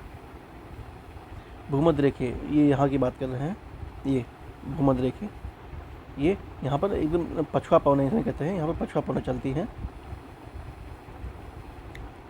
और इसे डोलड्रम भी कहा जाता है। इसे क्या कहा जाता है? डोलड्रम।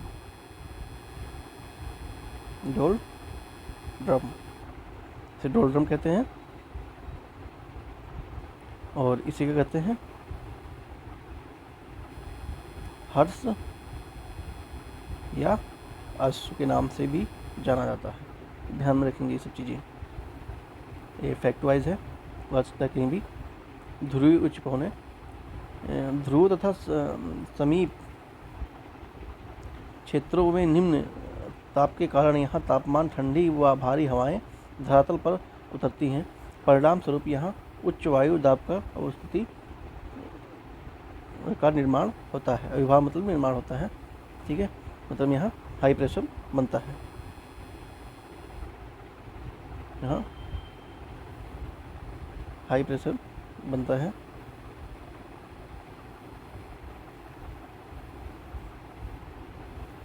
उसके बाद ये देख लेते हैं कुछ बहुत काम की चीज़ें।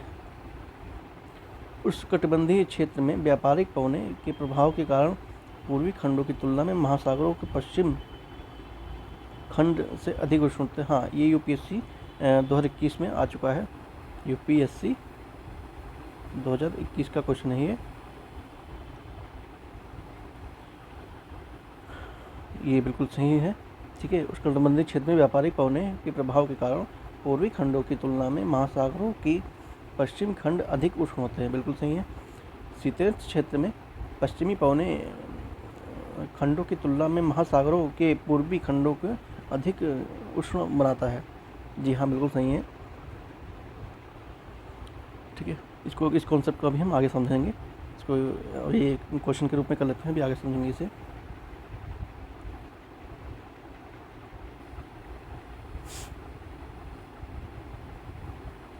उष्णकटिबंधीय क्षेत्र में व्यापारिक पवने की दिशा पूर्व से पश्चिम की ओर होती है।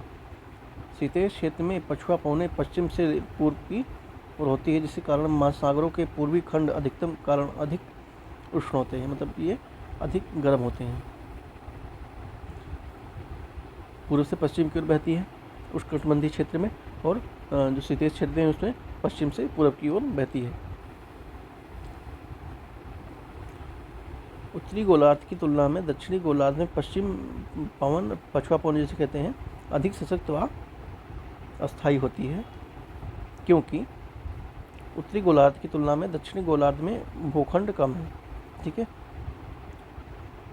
जो उत्तरी गोलार्ध है वहाँ की तुलना में जो दक्षिणी गोलार्ध है वहाँ की जो पछुआ पवनें हैं वो सशक्त रूप से स्थायी होती हैं, क्योंकि उत्तरी क्षेत्र में ज़्यादा, उत्तरी गोलार्ध की तुलना में दक्षिणी गोलार्ध में जो ज़मीन का क्षेत्र है वो बहुत ही कम है। ये देखते हैं यहाँ, गर्जती चालसा, प्रखंड चालसा, चीखता साठा दक्षिणी गोलार्ध की पश्चिमी पवनों को ये नाम है। ठीक है, ये बड़ी स्थिरता और शक्ति से बहती हैं। ये क्वेश्चन ये देखिए 67 बीपीएससी में और मध्य प्रदेश TCS में ये 2015 में आ चुका है। 67 बीपीएससी 2022 में आ चुका है। दिशा उत्तर से पश्चिम की ओर, दक्षिण की ओर होती है। यूपीएससी 2020 में पूछा जा चुका है। लंबी चालसा पवनें हिंद महासागर से प्रभावित होती हैं। ये भी हम इसको देखेंगे आगे यहाँ पर। ठीक है,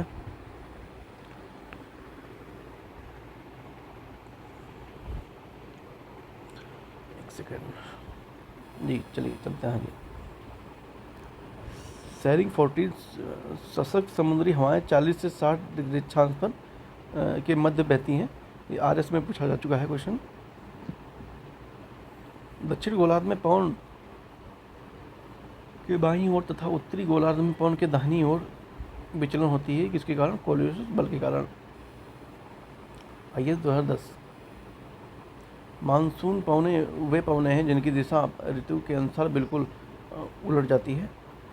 ये पवनें ग्रीष्म ऋतु में 6 माह में समुद्र से स्थल की ओर तथा शीत ऋतु में 6 माह में स्थल से समुद्र की ओर चलती हैं। IS 2014 में क्वेश्चन पूछा जा चुका है। मानसून पवनें ऋतु के अनुसार दिशा में परिवर्तित होती हैं। ग्रीष्म ऋतु में 6 माह से समुद्र स्थल की ओर प्रभावित होती हैं और शीत ऋतु में 6 माह से स्थल से समुद्र की प्रभावित होती है। तो हमने यहाँ पर क्या क्या कवर कर लिया है? तो हमने यहाँ पर ये आर्द्रता कवर कर लिया है। ठीक है, वायुदाब कवर कर लिया है। उसके बाद हमने ये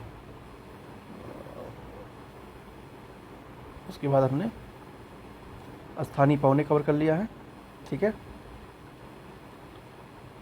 हमने आर्द्रता, वायुदाब और स्थानीय पवनें कवर कर लिया। बचा क्या है हमारा? बादल और वन। ठीक है, बादल और वन हमारा बचा है। हमने 3 टॉपिक कवर कर लिया है मैक्सिमम 20 मिनट में। अब देख रहे हैं ये हमारे बादल हैं।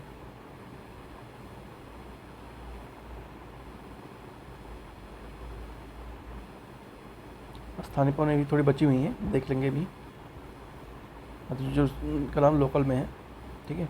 स्थानीय पौने थोड़ी बची हुई हैं, हमने थोड़ा कर लिया है। वायुदा बादता देख लिया है, ठीक है। ये हमारे मैक्सिमम 3 टॉपिक बचे हुए हैं, तो इसको हम अभी हम बादल पर चल रहे हैं, ठीक है। क्लाउड,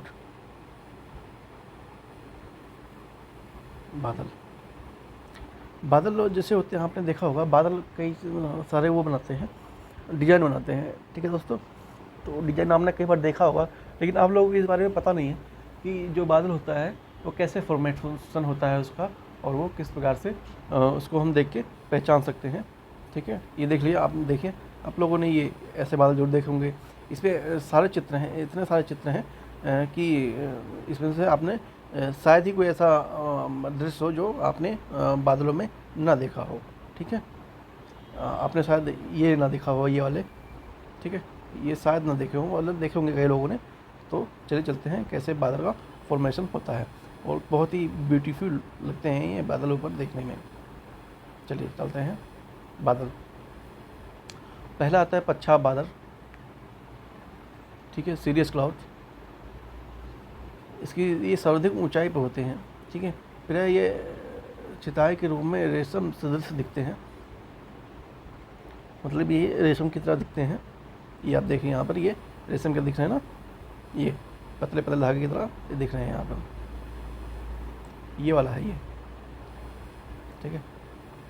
छोटे छोटे हिमकरणों के निर्मित होते हैं, जिनसे होकर सूर्य की किरणें का गुजरना। परिणाम क्या होता है, चक्रवातों के आगमन से पूर्व आकाश में दिखना हो जाता है, ठीक है। ध्वनियों में लोअर पीसेस में ही पूछा जा चुका है, ठीक है।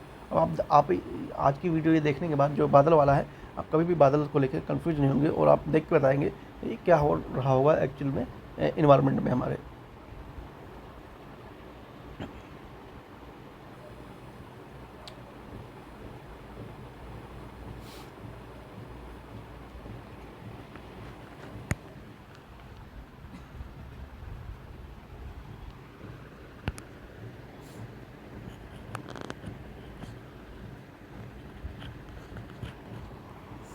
सॉरी दोस्तों, वो थोड़ा मैं पानी पी रहा था, एक्चुअली में बोलते बोलते गला सूख जाता है, तो पानी पीना पड़ता है। उसके बाद चलिए देखते हैं दूसरा है। दूसरा हमारा कौन सा है, दूसरा हमारा ये कोल्यूमिनस क्लाउड है। ये मुख्यतः 18,000 फीट से अधिक ऊंचाई पर होते हैं। इनके आने पर सूर्य व चंद्रमा के चारों ओर प्रभाव मंडल का निर्माण होता है, जो चक्रवात आने का सूचक होता है, ठीक है। आप ऐसे ऐसे बादल देखें तो इससे आप अंदाज़ा लगा सकते हैं कि मे भी पॉसिबल चक्रवात आने की संभावना होती है। पच्छाब कपासी बादल, ठीक है। सीरियो कोलमस क्लाउड सफ़ेद तथा छोटे गोलाकार के या लहरनुमा आकृति के उसमें ये का फॉर्मेशन होता है, ठीक है। ये आप देखिए यहाँ पर, ये है, तो ये तीसरा नंबर क्या है, कोरिकुलस क्लाउड। उसके बाद आता है चौथा उच्च स्तरीय बादल अल्ट्रोसोमस क्लाउड। आकाश में लगातार रूप से फैले नीले अथवा भूरे रंग के चादर वाले बादल विस्तृत रूप से लगातार वर्षा का ये सूचक होते हैं, ठीक है। ये यहाँ पर ये देखिए,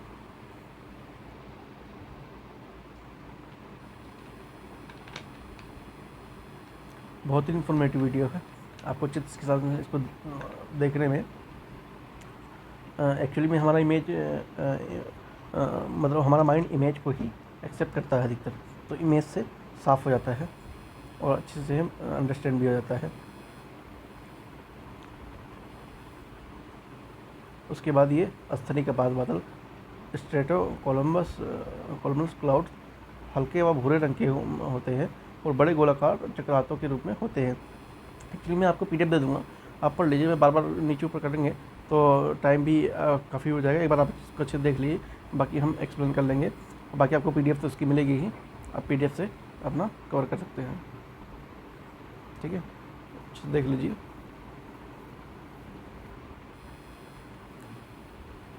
चलो चलते हैं अपने अगली तरफ। अस्तरी बादल, स्ट्रेटो क्लाउड्स, पर्याप्त कोहर जो शीत ऋतु से कोहरे के समान होते हैं, परंतु धरातल पर से कुछ सटे नहीं होते हैं। निर्माण होता है, यहाँ होता है इसका, दो विपरीत स्वभाव वाली हवाओं के मिलने से ये इनका पर्याय निर्माण होता है। दो जो विपरीत हवाएं, जो जैसे कि एक इधर बह रही है और एक इधर बह रही है, अगर ये आपस में मिल जाती हैं तो इनका ये इस प्रकार के बादल का निर्माण होता है। ठीक है,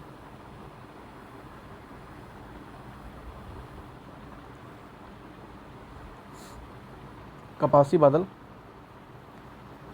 अधिक घने तथा विस्तृत पर्याय लंबाकार, ऊपर भाग में गुंबदाकार या गोभी के फूल के समान पर्याय साफ मौसम का आभास होता है। इस तीव्र वर्षा इसमें होती है। वर्षा स्तरीय बादल, निम्बो स्ट्रेटेड क्लाउड्स, धरातल से अधिक नज़दीक होते हैं, काले रंग के होते हैं, सघनता के कारण अंधकार छाना, अत्यधिक वर्षा का होना इसमें माना जाता है। ऐसे बादल का फॉर्मेशन होता है। ठीक है, ये क्या कहते हैं, निम्बोस्टर क्लाउड।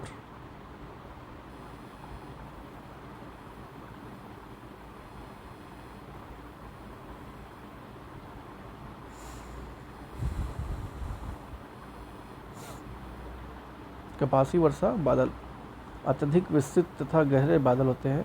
वर्षा, ओला तथा ठंडी झंझा मतलब जोर से बिजली गरजना की अधिक संभावना होती है और तीव्र वर्षा होती है। उच्च कपासी बादल, ये पश्चात कपासी बादलों को भांति से कम ऊंचाई पर पाए जाते हैं। मेघा आच्छादित रात में ओस की बूंदें नहीं बनती हैं। ठीक है, ओस बनने के लिए क्या चाहिए, स्वच्छ आकाश, शांत हवा, उच्च सफ़ेद आर्द्रता और ठंडी लंबी रातें। ठीक है, ओस बनने के लिए क्या क्या जरूरी है, ये जरूरी है। जो मेघा में ये ओस की बूंदें नहीं बन पाती है, क्योंकि उसके लिए उसका इन्वायरमेंट बेटर नहीं है। अब हमारा टॉपिक आता है स्थानीय पवने। ठीक है, स्थानीय पवने से कई बार क्वेश्चन आया हुआ है। ठीक है, जैसे कि स्थानीय पवने से मतलब है कि जैसे कि किसी देश में वहाँ की जो गर्मियों में या किसी जो पवने चलती हैं उनको किस नाम से जानते हैं। जैसे कि हमारे भारत में हम इसे लू के नाम से जानते हैं। कभी आपने देखा होगा लू की चपेट में आने से इतने लोग बीमार हो गया, इतने लोगों की मौत हो गई, तो हम अपने यहाँ लू कहते हैं। और किसी दूसरी कंट्री में क्या कहते हैं उसको हम देखेंगे। ठीक है,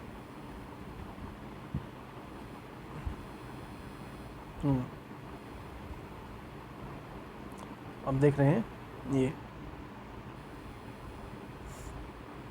ये देखो, भारत में लू कहते हैं। ठीक है, ऑस्ट्रेलिया में ब्रीफ जनरल कहते हैं। चाइना में क्या कहते हैं,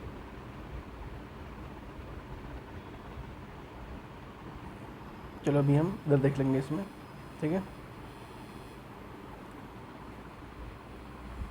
सिराको सहारा मरुस्थल इटली में चलती है।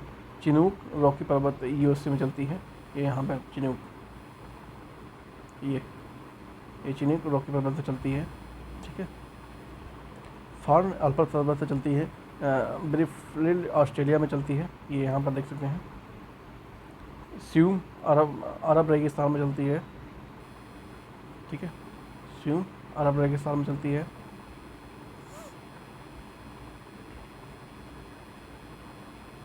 ये देखिए, स्यूम यहाँ पर चलती है अरब रेगिस्तान में। ब्लैक रोलर उत्तरी अमेरिका के मैदान में। ठीक है, ब्लैक रोलर उत्तरी अमेरिका के मैदान में, आप लोग देख लेंगे इसको अच्छे से।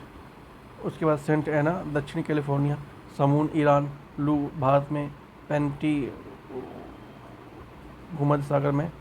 बर्ग दक्षिणी अफ्रीका में। ठीक है, ये बर्ग दक्षिणी अफ्रीका में बर्ग चलती है। गिल्बी लीबिया में चलती है। रोमसिन इजिप्ट मिस्र में चलती है।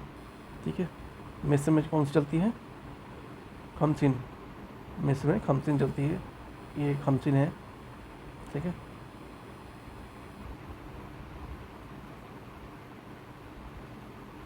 खमसिन है ये। कनीरा दी मदीरा में लिस्ट चलती है, चिली में चिली चलती है, ट्यूनीशिया में। कोइम बेना जावा इंडोनेशिया में चलती है, ठीक है। क्वीन बेना शामल इराक में चलती है। नॉर्वेस्टर ये न्यूजीलैंड में चलती है। अपाला ये फ्रांस में चलती है। सेलोन दक्षिणी पूर्वी स्पेन में। और सुरवेव रूस तथा कजाकिस्तान में चलती है, ठीक है। ये बिली आप देख रहे हैं यहाँ पर है, ठीक है। कुवारनामा, ये बुरान, ये सब स्थानीय पौधों के नाम है। इससे आप इसको मैं आपको एक प्रैक्टिस दे रहा हूँ कि ये आप लोग खुद करेंगे, ठीक है। ये देखिए यहाँ पे ये मैप है, ठीक है। मैप यहाँ पर है, आप इसमें ये खुद भरेंगे, ठीक है, ठीक है। यहाँ से आप इसे खुद भरेंगे यहाँ पर ये सब, ठीक है। कौन सी पौने कहाँ पर क्या चलती है, इसे आप खुद भर के और दिखाएंगे, ठीक है। इससे आपकी प्रैक्टिस भी हो जाएगी और आपको याद भी हो जाएगा। उसके बाद कुछ ठंडी पौने हैं, उनको भी देख लेते हैं, ठीक है। संयुक्त राज्य अमेरिका में कौन सा चलता है? नॉर्दर्न चलता है, ठीक है। मैक्सिको में कौन सा चलता है? नॉर्थ चलता है। अलास्का में विली, पैरो में अर्जेंटीना, पापा गायो में मैक्सिको, ठीक है। ये जो देखिए यहाँ ठंडी पौने भी रेखांकित की हुई हैं, ठीक है। ये बिली ये ऑस्ट्रेलिया की पौने हैं, ठीक है। ठंडी और गर्म में दोनों दे रखा है, ठीक है। दोनों को आप प्रैक्टिस करेंगे इसमें। टुंड्रा प्रदेश में कौन सा चलता है? पूर्वी फ्रांस में क्या चलता है? बाइच। और स्पेन में क्या चलता है? मिस्टर। रूस में क्या चलता है? बुरान। अभी हमने अपने ऊपर देखा, ये यहाँ पर ये बुरान, ये रूस में चलता है। बोरा किस में चलता है? एडिए प्रतीक तत्पर। क्यूबा किस में चलता है? सूडान में। सिस्तान किस में चलता है? पूर्वी ईरान में। टेमोटेन कहाँ चलता है? इटली में चलता है। और लेवेंटर स्पेन में चलता है, ठीक है दोस्तों। और प्लीज़ आपने सब्सक्राइब नहीं किया है तो प्लीज़ सब्सक्राइब जरूर करें। देख रहे हैं आप कितनी इन्फॉर्मेटिव वीडियो आपके लिए है, ठीक है। स्थल ज़मीन व समुद्री ज़मीन। हाँ, दिन के समय और रात के समय आपने कई बार देखा होगा कि जो पृथ्वी पर किरणें आती हैं वो कहीं से परावर्तित हो जाती हैं तो कहीं पर नहीं प्रवर्तित कहाँ से हो जाती हैं? तो परावर्तित जो जल होता है, जल का भाग होता है, वहाँ से उनको प्रवर्तित होने में मतलब वापस जाने में आसानी होती है। लेकिन जो हमारा ज़मीन का भाग होता है वहाँ पर वो परिवर्तित नहीं हो पाती या ना के बराबर हो पाती है, जिससे कि वो स्थल गर्म हो जाता है, ठीक है। बहुत ज़्यादा गर्म हो जाता है। आपने नोट किया होगा जो समुद्र होता है उसके किनारे पे जब आप जाएंगे तो आपको जो सतह होगी वो बहुत गर्म दिखेगी, जबकि जो समुद्र का पानी है वो आपको ठंडा दिखेगा। ऐसा क्यों होता है? ऐसा इसलिए होता है कि जो परावर्तन का दर है वो समुद्र में ज़्यादा है और यहाँ जो पृथ्वी है मतलब जो सतह है उस पर कम है, ठीक है। तो ठोस चीज़ें जल्दी गर्म होती हैं। ये कॉन्सेप्ट आप ध्यान में रख के आगे की वीडियो हमको कवर करनी है, ठीक है। तो ये देखिए दिन के समय में क्या होता है, यहाँ ये निम्न दाब बन गया, ठीक है। और ये हमारा समुद्र, ये समुद्र है, ये ठीक है, ये समुद्र है। समुद्र में हाई प्रेशर बना, ठीक है, हाई प्रेशर बना। और ये आर्द्र ठंडी वायु है। ये देखिए ये ठंड है, दिन के समय में ये ठंडा है, ये ठंडा है। और ये गर्म एरिया है अपना, ये हॉट एरिया है, ठीक है। तो यहाँ पर क्या है, समुद्री ये निम्न दाब बना, तो ये हवाएं कहाँ चलेंगी? हवा इसमें इधर की तरफ आएंगी, ठीक है। निम्न दाब यहाँ हाई प्रेशर मतलब यहाँ पर ज़्यादा हुआ है तो ये निम्न दाब बना, तो यहाँ पर ये हवाएं पृथ्वी सतह की तरफ भागेंगी, ठीक है, सतह की तरफ भागेंगी। और यहीं रात्रि के समय में आपने देखा होगा कि जो समुद्र होता है जो जितना ज़्यादा जल्दी गर्म होता है वो उतना जल्दी ठंड भी होता है, ठीक है, ठंड होता है। और जो जितने जल्दी गर्म नहीं होता है वो उतना जल्दी ठंड भी होता है, ठीक है दोस्तों। तो ये देख लीजिए ये हमारा जो ठोस है ये स्थल है, ठीक है। यहाँ पे उच्च वायु दाब बन गया, ठीक है। ये रात में यहाँ पे उच्च वायु दाब बन गया, क्यों? क्योंकि ये जल्दी से ठंडा भी हो रहा है, ठीक है। उसके बाद जो हमारा ये समुद्र है या पानी का क्षेत्र है यहाँ पे निम्न दाब वायु बना, क्यों? क्योंकि ये इतनी जल्दी ठंडा नहीं हो पाया, मतलब नॉर्मल नहीं हो पाया, इसलिए यहाँ पर निम्न प्रेशर लो प्रेशर बनेगा, ठीक है, और यहाँ पर हाई प्रेशर, तो हवाएं इसको यहाँ पे जाएंगी, ठीक है। तो ये कुछ कॉन्सेप्ट था जो कि आपको समझना बहुत ज़रूरी है, ठीक है। तो चलिए चलते हैं, एक बार 1 देख लेते हैं। हमारा ये टॉपिक कंप्लीट हो गया, ये हमारा आखिरी टॉपिक है, ठीक है। हाँ, ये हमारा आखिरी टॉपिक है, इसको एक बार देख लेते हैं, उसके बाद मिलते हैं नेक्स्ट वीडियो में। ओके, तो चलते हैं। प्लीज़ भाई साहब, सब्सक्राइब नहीं किया है तो बिना सब्सक्राइब कर जाएंगे नहीं, बहुत ही मेहनत करनी पड़ती है भाई साहब, बहुत ज़्यादा ही। आप लोग देख रहे हैं किस प्रकार से ये सब चीज़ें एडजस्ट करने में 2 से 3 दिन का टाइम चला जाता है, और फिर वीडियो रिकॉर्ड करनी पड़ती है, हमको बताना पड़ता है। तो प्लीज़ एक सब्सक्राइब और लाइक शेयर तो बनता ही है, इतना तो आप कर ही सकते हैं, क्योंकि आपको इसमें कोई मुश्किल से 5 सेकंड या 10 सेकंड का ही टाइम लगेगा, मैक्सिमम लगेगा, तो ठीक है। तो आप इतना तो कर ही सकते हैं। मैं आपके लिए अगर 3 दिन दे सकता हूँ तो आप मेरे लिए 5-10 सेकंड तो दे ही सकते हैं। और हाँ, ध्यान रखिएगा, नोटिफिकेशन ऑन कर भी कर दीजिए, क्योंकि दूसरी जब वीडियो आएगी तो आपको पता लग जाएगा जो कि आपका इन्फॉर्मेटिव की है, ठीक है। चलते हैं 1 की तरफ। तो 1 से क्या है, ये 16वां 1 का या 7वां 1, ठीक है। अमेजन नदी बेसिन में पाए जाने वाले वनों को सेल्सा नदी कहते हैं, ठीक है। यूपी बीओ में क्वेश्चन आ चुका है 2019 में, सेल्सा वन किसे कहते हैं?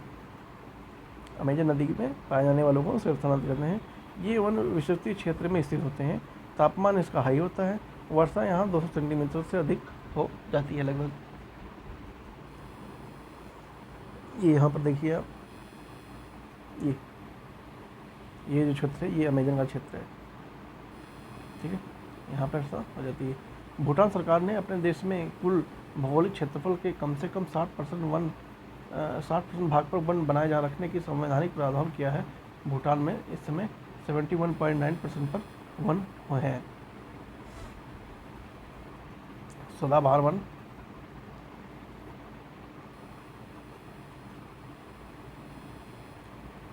उष्णकटिबंधीय सदाबहार वन विस्तार स्थल कहाँ पर है? भूमध्य रेखा के 10 डिग्री उत्तर से दक्षिण अक्षांश के मध्य में है। अमेजन बेसिन, कांगो बेसिन और दक्षिण पूर्व एशियाई ये देख सकते हैं। ये जो है ये सभी यही वाले वन हैं, ये मतलब वन के क्षेत्र यही आते हैं, और यहाँ पर ये ऐसे वन आपको देखने को मिलेंगे। आपने नोट किया होगा, ठीक है, कि ये जो इक्वेटर है, ठीक, इक्वेटर से अधिकतर ये नीचे ही है, ठीक है। इक्वेटर से थोड़ा ये नीचे वाले ही क्षेत्र को है अधिकतर।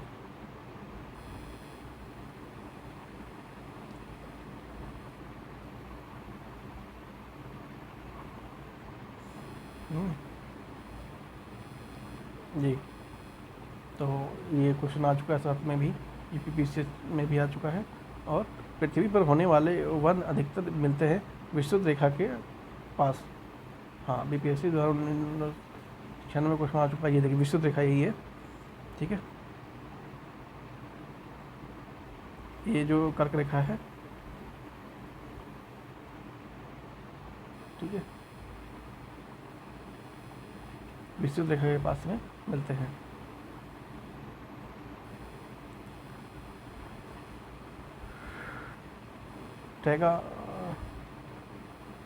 टैगा वन शीतोष्ण कोणधारी वन ही टैगा वन बयोम कहलाता है। यह बयोम शीतोष्ण बयोम का सबसे उत्तरी बयोम है, जिसमें टैगा बयोम भी कहते हैं। 2020 के आंकड़ों के अनुसार जापान में 68.4%, इंडोनेशिया में 49.1%, भारत में 24.3% और चीन में 23.3%। ये डाटा है। ये 2020 के 2020 नहीं, 21 एक्चुअली में 20-21 के डाटा इसमें आंकड़ा ये है, ठीक है। और ये उस समय क्वेश्चन पूछा जा चुका है, क्योंकि वो लेटेस्ट करंट न्यूज में था।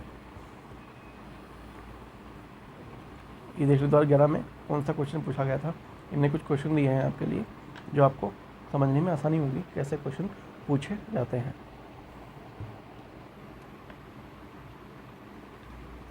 यदि उष्णकटिबंधीय वर्षा वन काट दिए जाए तो यह उष्णकटिबंधीय पर्णपाती वनों की तुलना में शीघ्र पुनर्योजित नहीं हो पाता।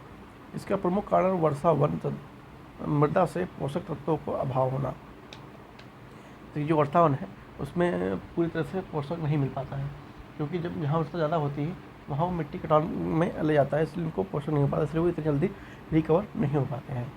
ठीक है। देवदार कनाडा में मिलता है, देवदार वृक्ष डगलस फॉर मैक्सिको में, मगोहिनी होंडुरास में, सागौन ये म्यांमार में अधिकतर पाया जाता है। यूपी एरो में ये 2013 में पूछा गया था, मानसूनी पौने सागौन व सारबू, विस्तृत रेखीय पौने माघेगनी एवं रोजवुड, भूमध्य सागरीय वन आलू बुराखा और जैतून, कोणधारी वन चीड़ और फार के जो वृक्ष होते हैं उसे कहते हैं। कोणधारी तो आपने देखा ही होगा, ऐसे जो बना होता है इस टाइप में कुछ। आपने एक ट्री देखा होगा जो क्रिसमस में लगाते हैं, वो शंकुधारी कोणधारी कहते हैं। विश्व का कौन सा देश मुलायम लकड़ी की लुगदी का सबसे बड़ा उत्पादक एवं निर्यातक है? कौन सा है? कनाडा है। बीपीएससी 2001 में पूछा गया था। ईंधन काष्ठ में सबसे बड़ा उत्पादक कौन सा है? भारत, चीन और ब्राज़ील। नंबर वाइज है, क्वेश्चन में स्थान में पूछा जा चुका है। रेलबर्निया एक बड़ा समूह किसका है? शीशम का है। वनस्पति के प्रकार और ये क्षेत्र कहाँ पे पाए जाते हैं? मक्ची भूमध्य सागर के तटीय क्षेत्र में पाए जाते हैं। फीबेक्स दक्षिण अफ्रीका में पाए जाते हैं। चेपरेल ये कैलिफोर्निया में पाए जाते हैं। मेटोरेल ये चिली में पाए जाते हैं। और ये क्वेश्चन 2020 में ऑलरेडी पूछा जा चुका है। वनस्पति क्षेत्र और उसके क्षेत्र, अधिजीवी वनस्पति ये भूमध्य रेखा में पाए जाते हैं। बबूल ये सहारा में पाए जाते हैं। बाओबाब ये सवाना पे पाए जाते हैं। और देवदार ये भूमध्य सागरीय में पाए जाते हैं। यूपीपीएससी 2019 में ये क्वेश्चन ऑलरेडी आ चुका है। तो हमने आज कवर क्या किया? हमने कवर किया आर्द्रता, वायुदाब, बादल, स्थानीय पौने और थोड़े से वन देखें। ठीक है। तो प्लीज़ हमारी ये वीडियो ख़त्म हो चुकी है और फिर से एक बार अगेन रिक्वेस्ट है, बिना सब्सक्राइब किए आप नहीं जाएंगे। ठीक है। तो ठीक है, मिलते हैं नेक्स्ट वीडियो में। Thank you very much, see you सून।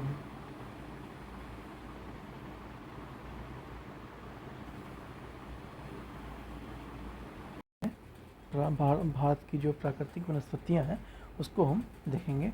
अगर आप चैनल पर नए हैं तो अम्मा संतोषी एजुकेशन IAS को सब्सक्राइब जरूर करें और फॉलो भी करें, अपने दोस्तों से शेयर करें, लाइक जरूर करें और कमेंट में बताएं आपको कैसे और इम्प्रूवमेंट चाहिए। तो चलिए चलते हैं, बिना टाइम को आए हुए भारत की वनस्पतियों के बारे में देखते हैं।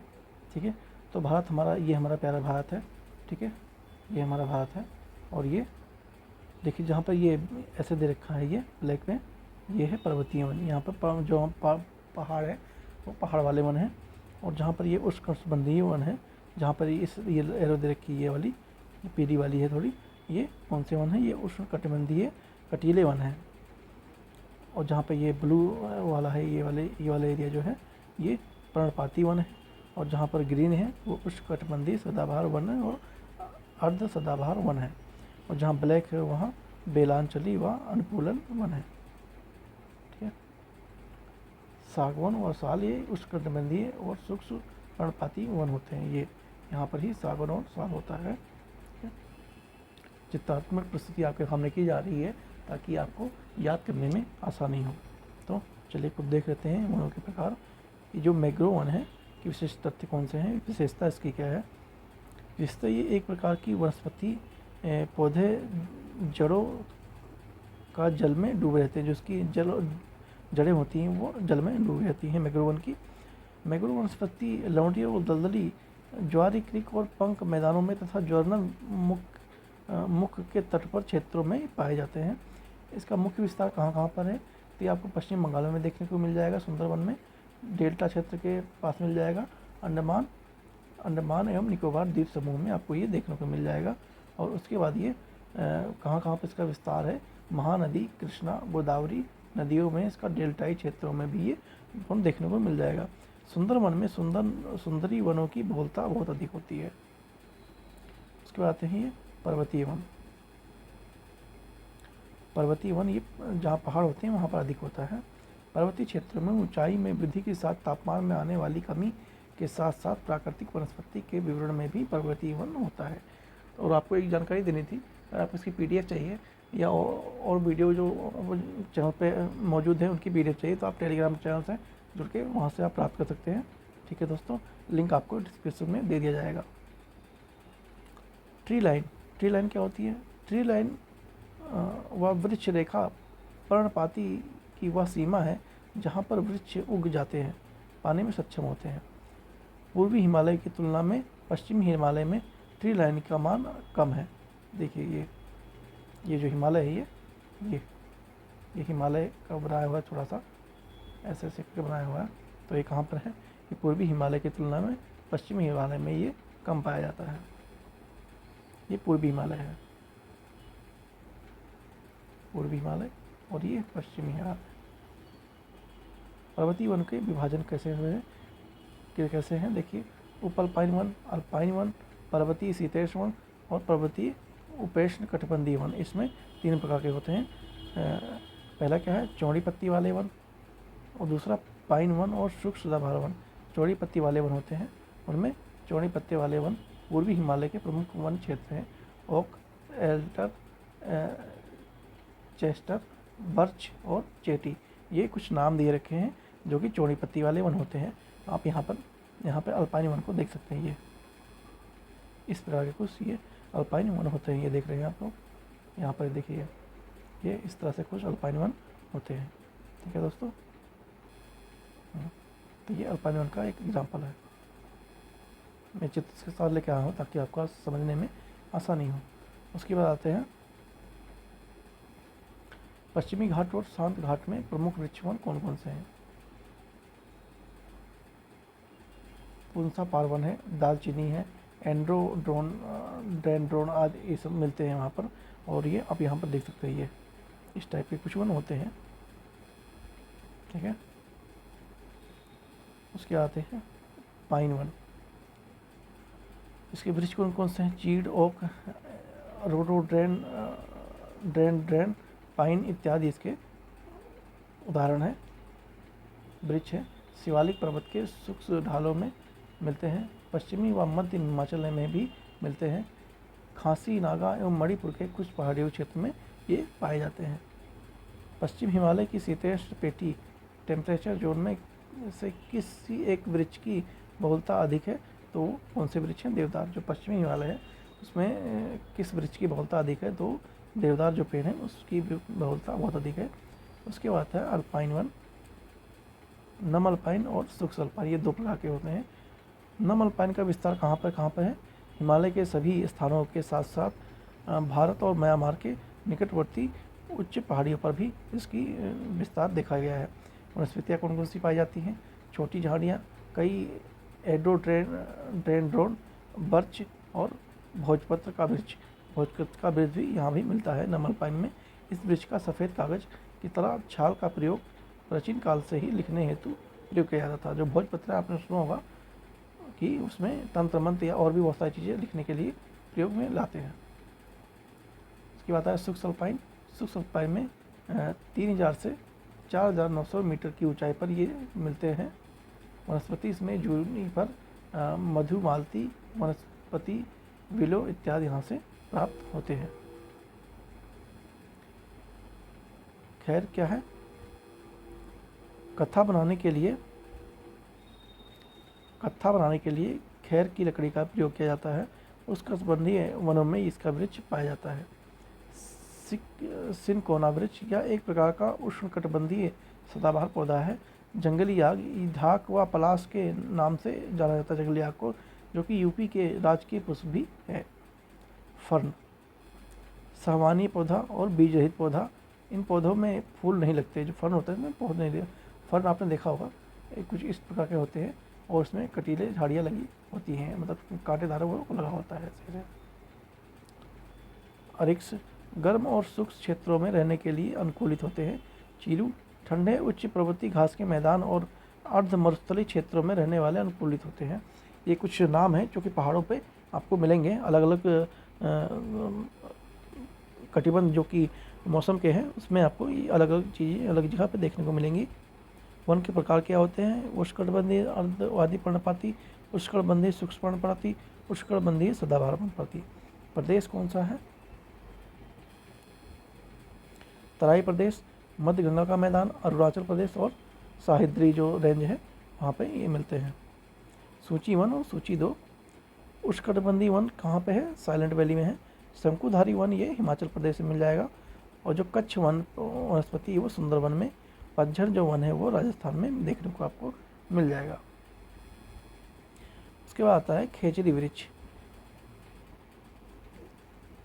बहुउद्देशीय वृक्ष का उदाहरण है ये। पशुओं के चारा के लिए, ईंधन के लिए, औषधि के लिए। और जो मरुस्थल का राजा है कौन है? ये तापमान सहन करने की क्षमता इसमें होती है, कम पानी की आवश्यकता होती है। जो खेजड़ी का वृक्ष है इसमें ये इसकी फीचर्स हैं। और लीसा, लीसा क्या देखते हैं? उत्तराखंड के चीड़ के बने प्राप्त होने वाली लीसा एक महत्वपूर्ण गैर प्राकृतिक वन उपज है। लीसा से विरोज तक तथा तारपीन का तेल बनाया जाता है, जिसका उपयोग कागज उद्योग, साबुन तथा पेंट बनाने में भी किया जाता है। कच्छ वनस्पति और राज्य।